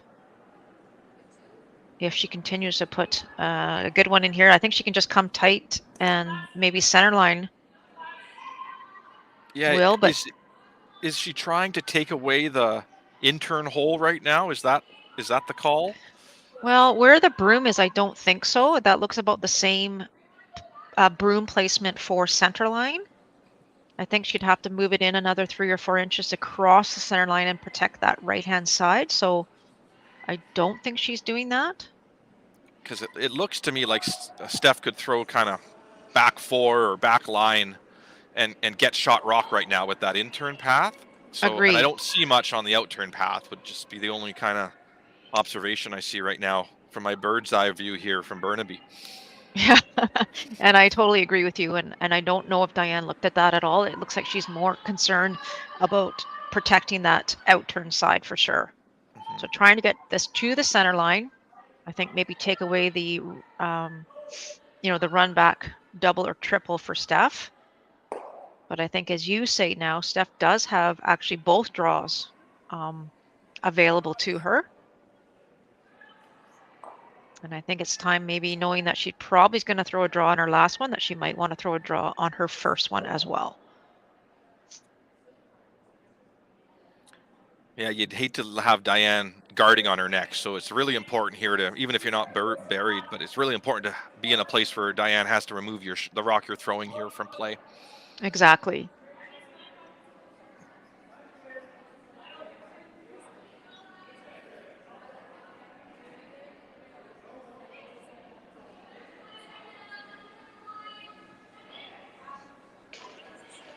So this is the shot you've been eyeing up pretty much the whole end here, Will, is this intern side.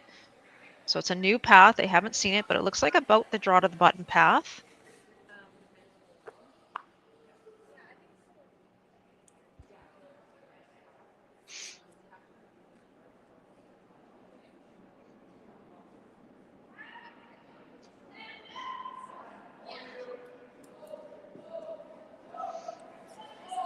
Just while we're waiting for Steph, Will, I'm just going to show you my fan base.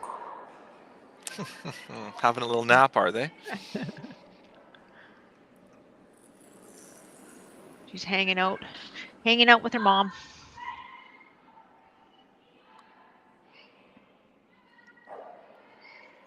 All right, trying to get to the 4-foot here, Steph Jackson-Baier. This one's really starting to curl. It's very close. Very close. If she can get it by that top one. Oh, and it touches the one on the top 4. A little unlucky there to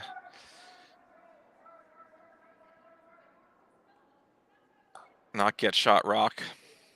Yeah, that's good by Kim there. She indicated that the yellow is shot stone. That was so close. Weight was perfect. So right now, if you're Team Gouchelak, there's probably only one shot on the sheet for 2 points, which is that angle run back. And I'd be but how throwing do the you take that intern. away? And Yeah, intern all day here is my suggestion. Give Steph a cold draw to the button on the out turn side. Don't give her the same shot twice. And this is one of those situations. There you go. You just saw Diana. I was going to say, she put the brim down at edge 8, gave herself 2, 3, 4 inches more, which is really important here. You can be anywhere in that path between those two stones, the yellow and the red guard, anywhere in there takes, and of course ahead of that red stone, as you said, just to make sure that the run back's not there. And then Steph's got a cold draw to the button for 1 on the other side.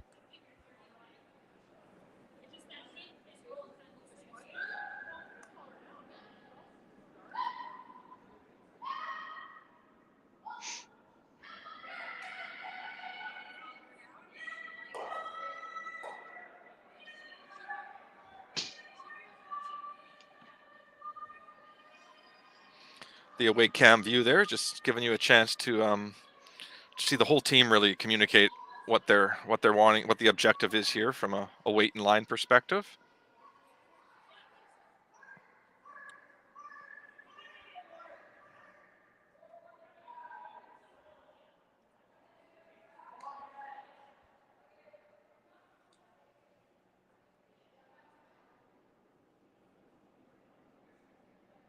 So chance here for Diane Gouchelak to protect the intern side here, the right-hand side of the sheet, from our perspective, and really force Steph to have to make her draw to the button for a single point. But right now, Diane is sitting 1. Oh, they're coming right in, Will. Wow. Wow. That's a bit shocking, to be honest. But she makes a great shot and is line 2. Yeah, exactly. I think she makes Steph's shot for 1 easier by playing that shot maybe than by just playing Agree. the guard, but definitely puts more points on the scoreboard if this one's not made. Yeah, I would agree with that. I don't think it was necessary to come in and play that shot. I mean, great shot made by Diane for sure. But you have a 4-point lead right now. You do not need any more points per se. And you had a steal pretty much set up. And as you say, Will, I think by doing that, you do give Steph A, the chance to throw the exact same shot twice, and B, the same turn, and C, has made it a little bit easier for her because she gets to throw that same shot. So anyway, interesting choice, but great shot by Diane. Won't take anything away from that.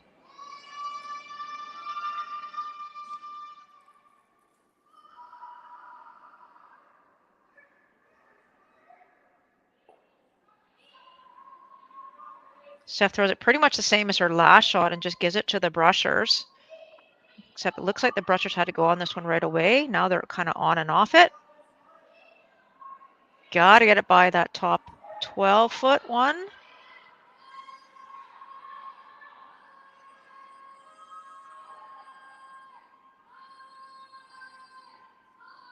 And did it roll too far? Nope, it looks like 1 red. Great shot, Steph Jackson-Baier.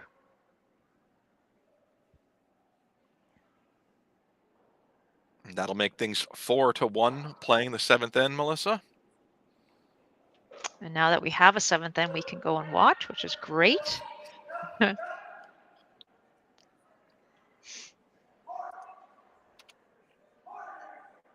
Will, I'm going to take a commercial timeout, so I'll leave you to fill the gap. No I'll be problem. right back. Just going to go around the house here, and Taylor Reese Hansen is leading 4-3 with Last Rock playing the 6th end. Team Richards is leading 5-2 playing the 5th end with Last Rock. Team Halfley is leading 5-2. Team Ryan having the Last Rock playing the 6th. And Team Corinne Brown is up 8-1 playing the 5th end against Emily Bowles.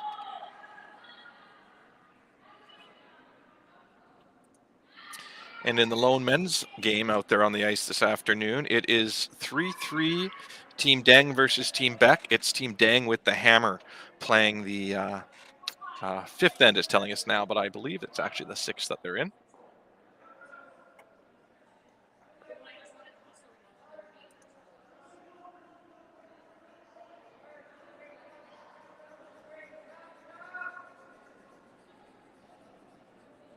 And in our feature game here, Team Gushalak versus Jackson-Baier, it is 4-1 for Diane Gushalak. Diane has hammer playing the seventh end here.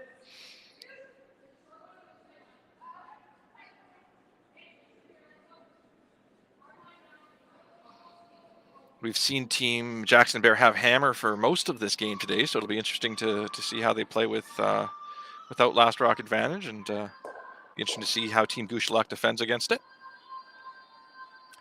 Nice rock positioning there by Team Jackson-Baier to start the end off. You're just noticing there, Diane's just making sure it is on the center line. If it wasn't, the scoreboard says she might play the tick shot there and try to open up her 4-foot area there, her scoring area.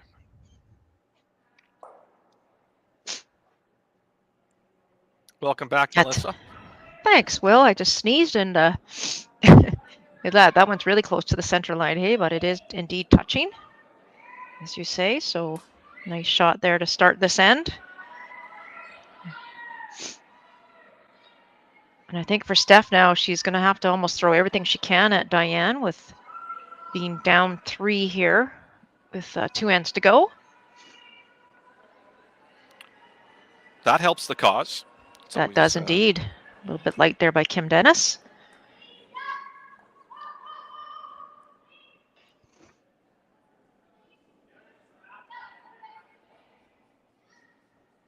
So you see Steph here going on the offensive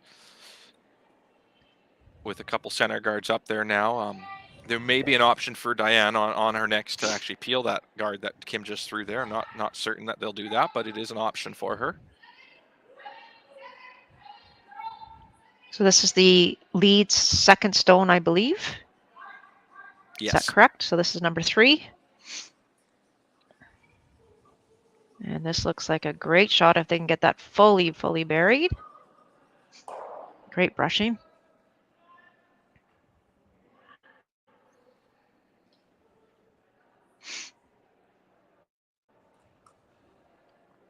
Looking for the hit and roll away here. It looks like that one's half to 3/4 behind the center guard. And just keeping in mind, Will, they still can't remove that red stone that's touching the center line. This is only the 4th Right. rock of the end. Yes.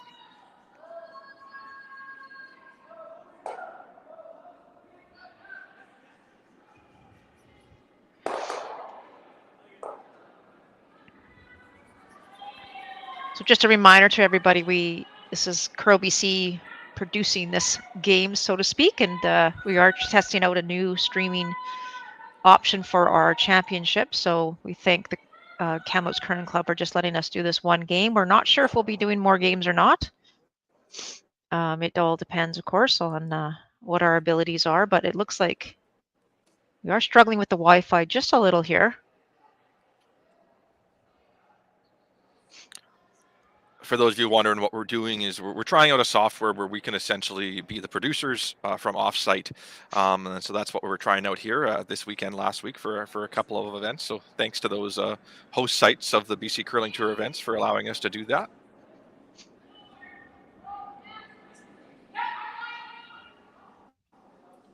Great shot there by Kim Dennis on her second one. So it does force Steph now to go to the other turn. I'd love to get this one behind all those rocks, but I think it's going to overcurl. Just.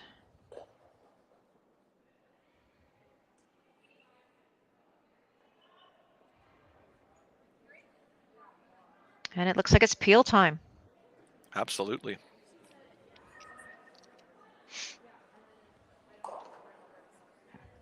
So it looks like on the women's side, Will, there's only 2 women playing, I believe, on the next draw, and that's Team Work versus Team Bowls.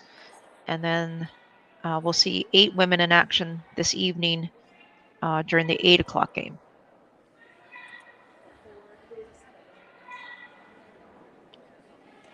Great to see 10 women's teams here in this event. Yeah, 10 women's. I believe it's 15 men's.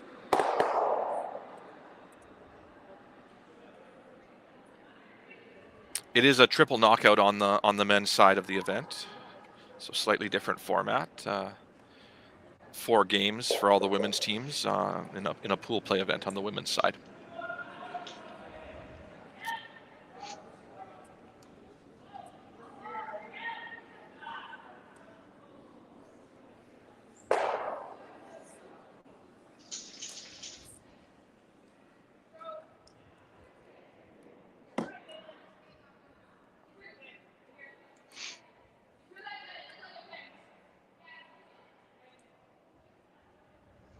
So got rid of one of those center rocks, but does give Steph now a chance to throw that draw, come around draw again to the 4-foot.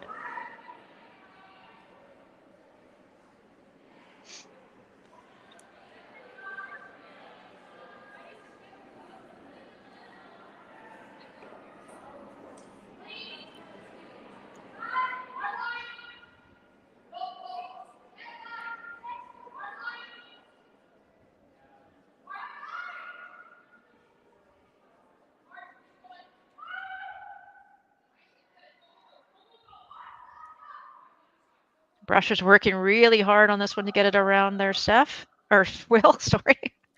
No problem. I'll get it right. Oh, great shot. You have less hair than Steph, just saying. Just a little bit, eh? Sorry. And Diane's walking up, Melissa, and peeling the guard here, which... Yeah, this is a great call. Now, you see the way she's playing it too, Will. She, if for any reason it angles into that redstone, her yellow one could bump into the rings, and that would be just fine. She'd be totally okay with that. Number one job here is to get rid of that center rock.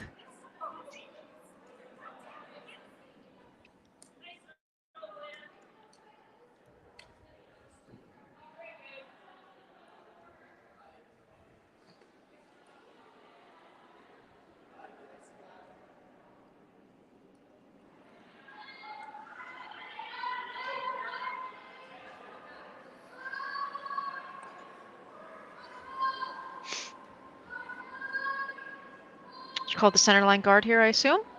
Yeah, I think just on the center line, or maybe a little to the left of the center line. But they will get to a point in this end where Diane's going to have a choice because Steph can't take both those shots away for the whole end. But, exactly. Looks like this one's actually maybe coming right in, so we might get to that point sooner than we thought.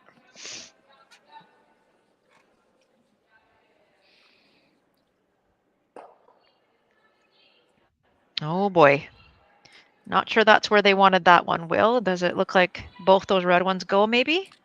I think so. As long as you're on the center line side of that top red one, it looks like they should all go.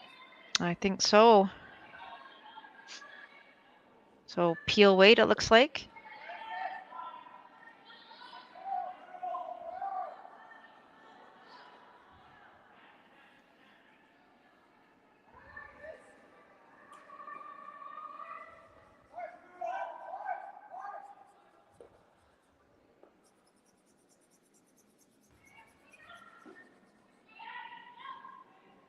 As you say, just on the center line side, both of those redstones should go. And this is really close to making it.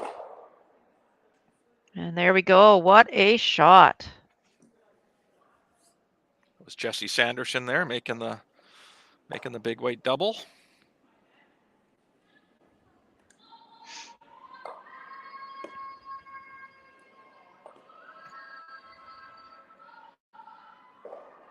And Steph's recognizing that probably not going to steal one, drawing around the 8-foot, is just putting up a center guard and hopefully going to force a nose hit out of her opposition so she can go around it.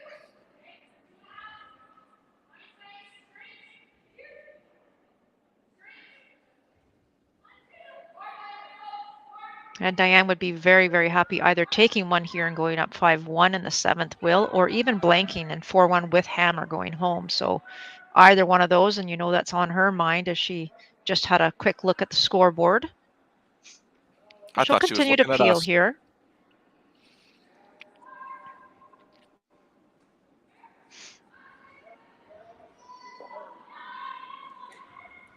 I didn't know where to ice you.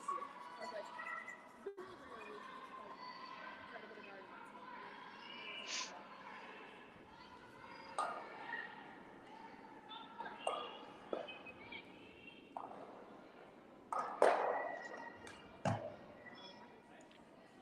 Nice shot.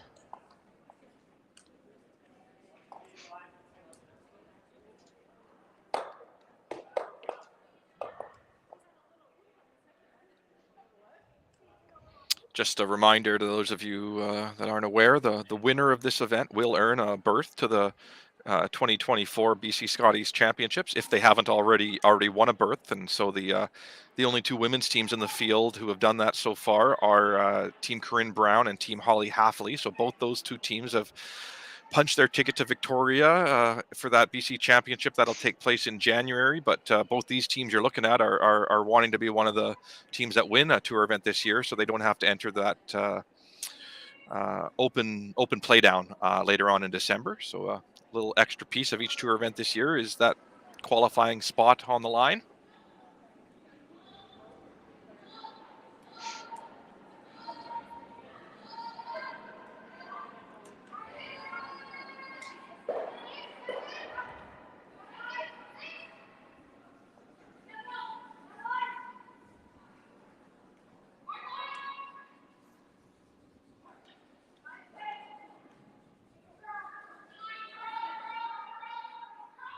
I think actually just if my memory serves, which doesn't always serve well, is Kim Dennis, I believe, lost the final of the Maple Ridge event to Team Halfley, the eventual winners, and who earned the spot, as you say, Will. So they were oh so close. I believe it was an extra end.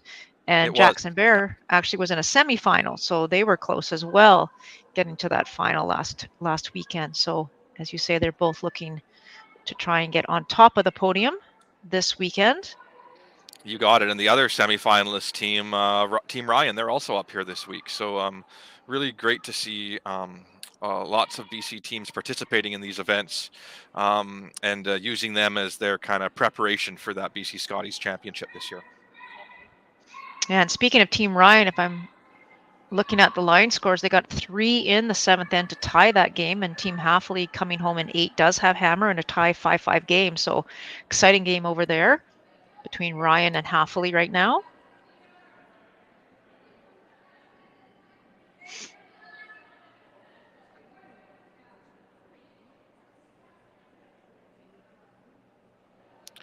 And we're back over our game. Great execution there from Steph and on her first. You gotta make the best of your situation and nicely place that one around the corner guard on her first. And 2 options here for Diane. She can try and pick that one out. She could probably see about half, maybe a little less than half. The other option is to draw, which she's elected to do here, and try and get in behind and shot stone. And if Steph ever, if she makes this perfect and Steph can't access it, she might actually set herself up to get a deuce here in this 7th end. So good call here. Don't mind this. Mm-hmm. The only risk you take here, Will, is potentially if you don't make it well, is that you will be facing 2 on your last. Exactly.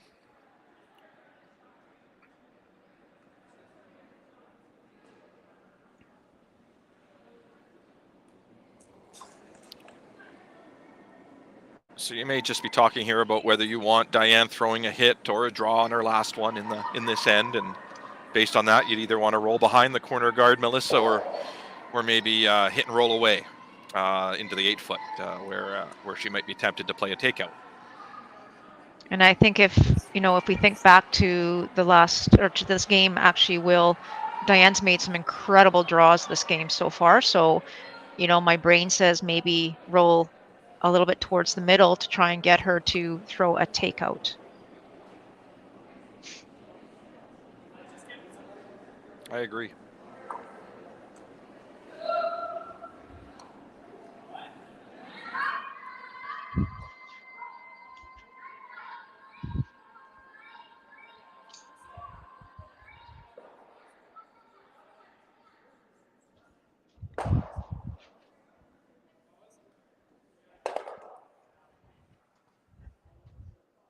Nice hit and roll there by Stephanie.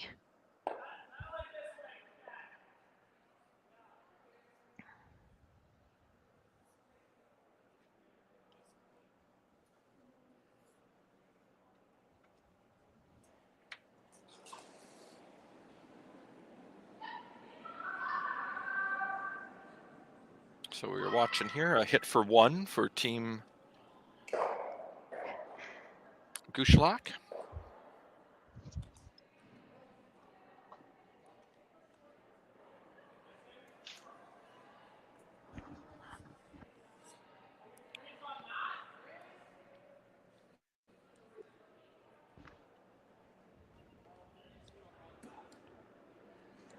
She's got a little bit of room to roll if she needs it, will, but definitely would love a nose hit here to get her single.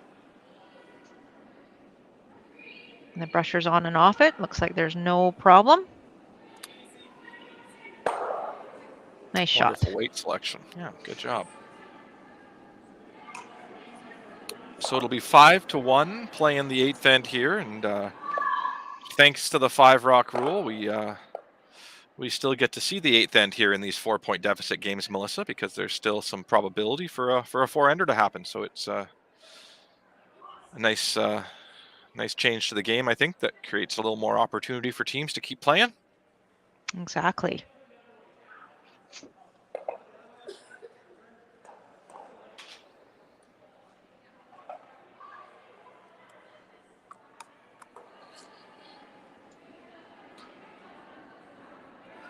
So, for Diane, she's going to want to keep this as clean as possible. Does not want to give any opportunities to the Jackson-Baier team to try and somehow create a 4. She's in a pretty safe space right now with that 4-point lead.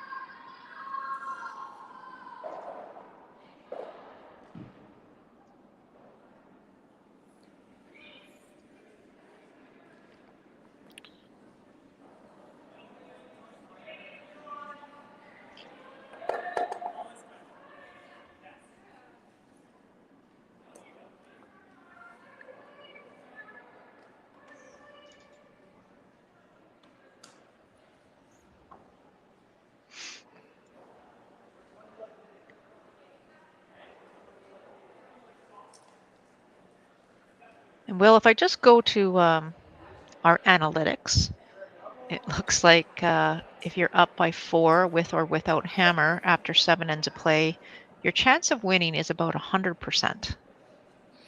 So About that's what our 100, analytics but say. so you're saying there's a chance, though, that you might win if you're... Well, I do see 100. I don't see it 99 or 98, but you never know. Anything can happen, obviously. And it's interesting you say that, because what was crossing my mind when Diane was throwing her first rock is when you're up 3, you would still put your first one in the rings. But I was wondering if when you're up 4, if you actually want to put your rock in play, or if that's actually a tactic where you would want to be throwing through. And I think where that one is now, there might be some real merit to peeling that yellow one out of there, because it could actually be used by your opposition. But that's just my opinion, not necessarily the fact here. No, that's a great point. I fully agree with you. At that point, again, you don't need any more points. It's all about keeping it clean, giving yourself lots of room to do peels. And so really, do you want to put any rocks in play at all? And now, even when you put that first one in, definitely with this second one, I would be throwing it through the rings. Yeah, I think 3 up, you still need to put rocks in play, but I think with a 4-point lead, you can really the safest thing probably to do is to not put your rocks in play, and then get to peeling once you can. Agree.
She putting a third one in the rings? Yeah, she's loading them up here. Guess that's the other way to do it. Yeah.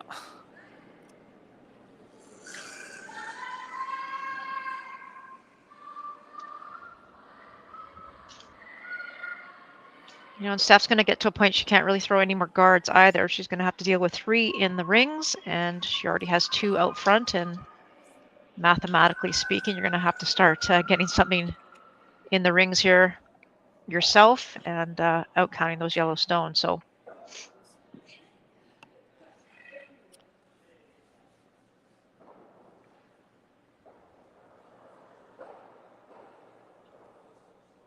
the question here, Will, is do you draw around your corner guard that you've thrown, or do you try and corner freeze to one of the yellow stones so that it can't be removed?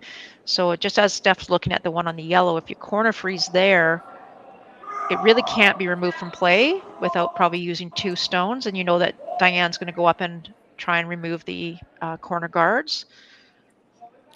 Because you need to generate so many points this end, I think this is the right tactic to take. If you only needed to generate 2 or 3, utilizing your corner guards here right away might be an option. But I do think you need to create some jams early in this end. So that this might be one way of doing that. But it's a tough situation to be in down 4 playing the last. So Yeah, great point. So anywhere just in front, you want to be as close to those yellows as possible. Freezing is perfect. Just get your rock in front of the yellow stones. Don't put it in a position where it goes in the middle and then after it can be removed from play, that's probably a really hard thing to do.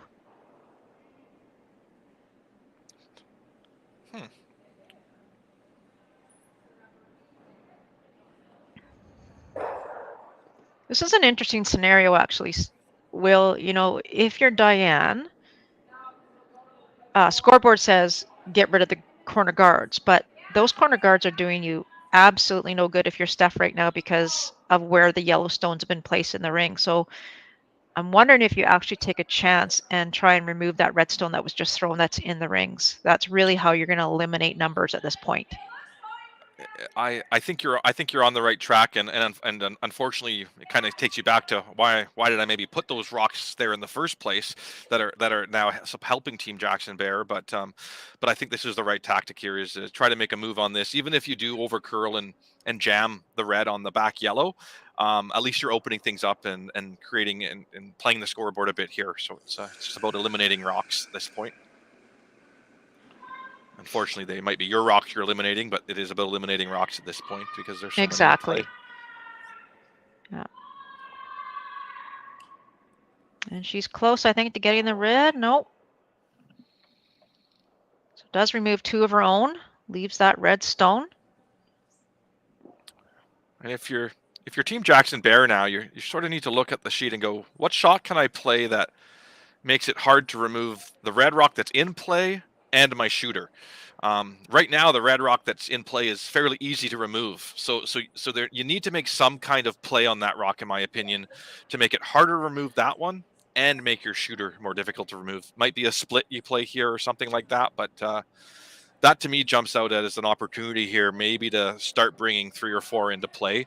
I don't think by just playing a draw at this point in the end, you're going to get Diane to play a different shot than that open hit she has right now on the sheet. I agree.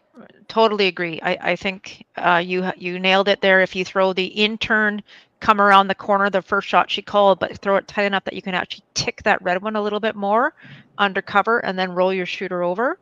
It does make it a little bit more difficult to remove. And I think for Diane right now, I mean, it's going to be really difficult for Steph to get 3 rocks behind this corner guard that are going to count. You might be able to get them there, but they're not going to count. As you said, Diane's going to walk over most likely and hit that open red stone on the left-hand side of the sheet as you see it. But if she ever jams it, Melissa, I take it all back and game on. Good point. Great shot there from Team Jackson-Baier to even leave a little Very more good. room for another one to get in there later if the opportunity ever arises.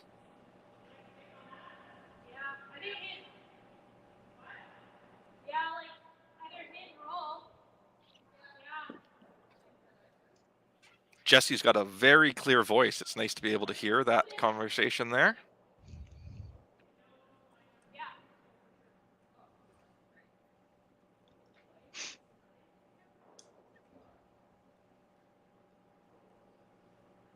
I don't know if we've seen this inside-out turn yet during the game. So I'm not sure that we have either, Will.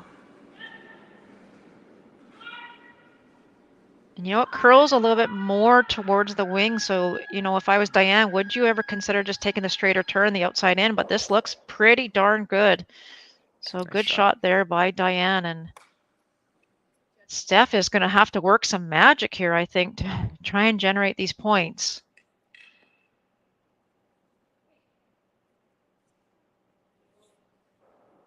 So you have to think this out now. So if Steph draws another one behind the corner guard, what's Diane going to do? She's likely going to peel the corner guard. If you play into the yellow stones, unless you move those yellow stones, it's going to take you a couple of rocks to actually make your red ones count. So you can't just freeze to them now. You're going to have to actually bump them around a little bit and try and get them in behind the center line, or the center T line, sorry. And Will, in case you haven't seen it, big hi to Megan Johns, who's watching this game. I think she came on to listen to us more than watch Steph play, but you know, she wrote it differently, but I'm pretty sure that's why she's here. Hey, Megan.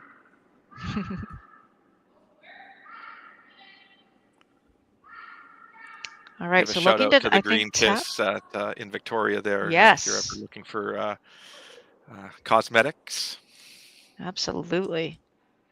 So this is a great shot. You know, weight was perfect. It does leave that redstone exposed, but great job on those yellow stones now. And Diane, it's just a matter of elimination here.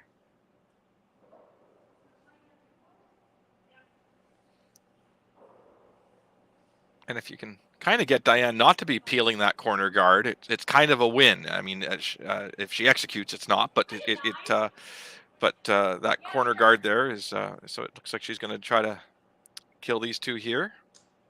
But there are some jam possibilities for Team Jackson-Baier now. I think, however, she can make this angle double, which I think is what she's calling, Will.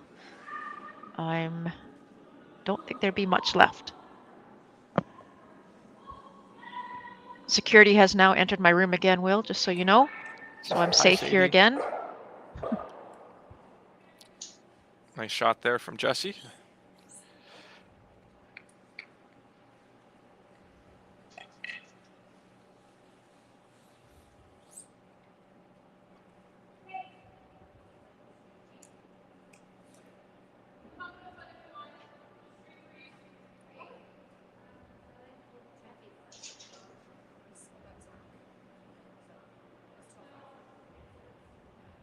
Well, you can't ask for more rocks in play than this when a team's up 4 in the last end, Melissa.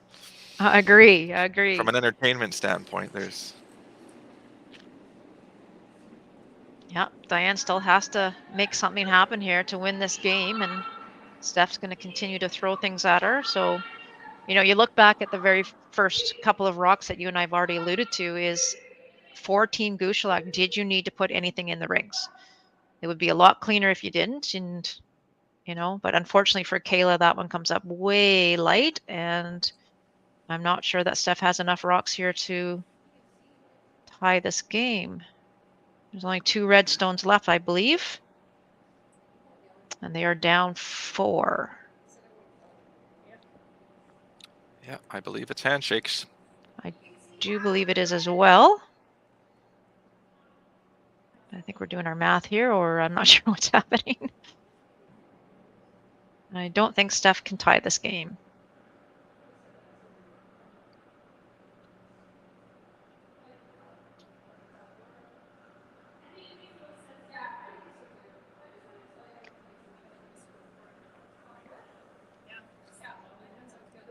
Any final score updates here, Will, before we are going to log off here pretty shortly? Absolutely. So Taylor Reese Hansen's leading 5-3, playing the 7th end over Sarah Wark. Wark has the hammer.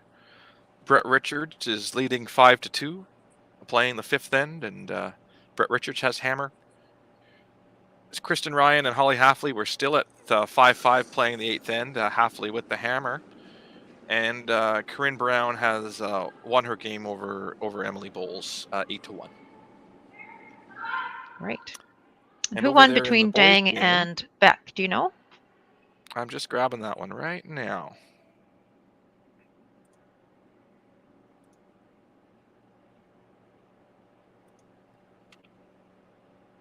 Another nice draw there by Diane. The score is still saying 3-3, so we're going to have to wait a minute to get that one updated online. Okay. And there you have it, folks. So I We think have it's handshakes. Yep. And it's All a right, victory Will. for Team Goochelac, so they'll go to 1-0, and Team Jackson-Baier will go to 0-1. Thanks everyone for joining us today on draw 2 actually, from the Crown of Curling in Kamloops, and you can visit curlingzone.com to continue the action all weekend long. Thanks, Melissa. Thanks, everyone. Thanks, Will.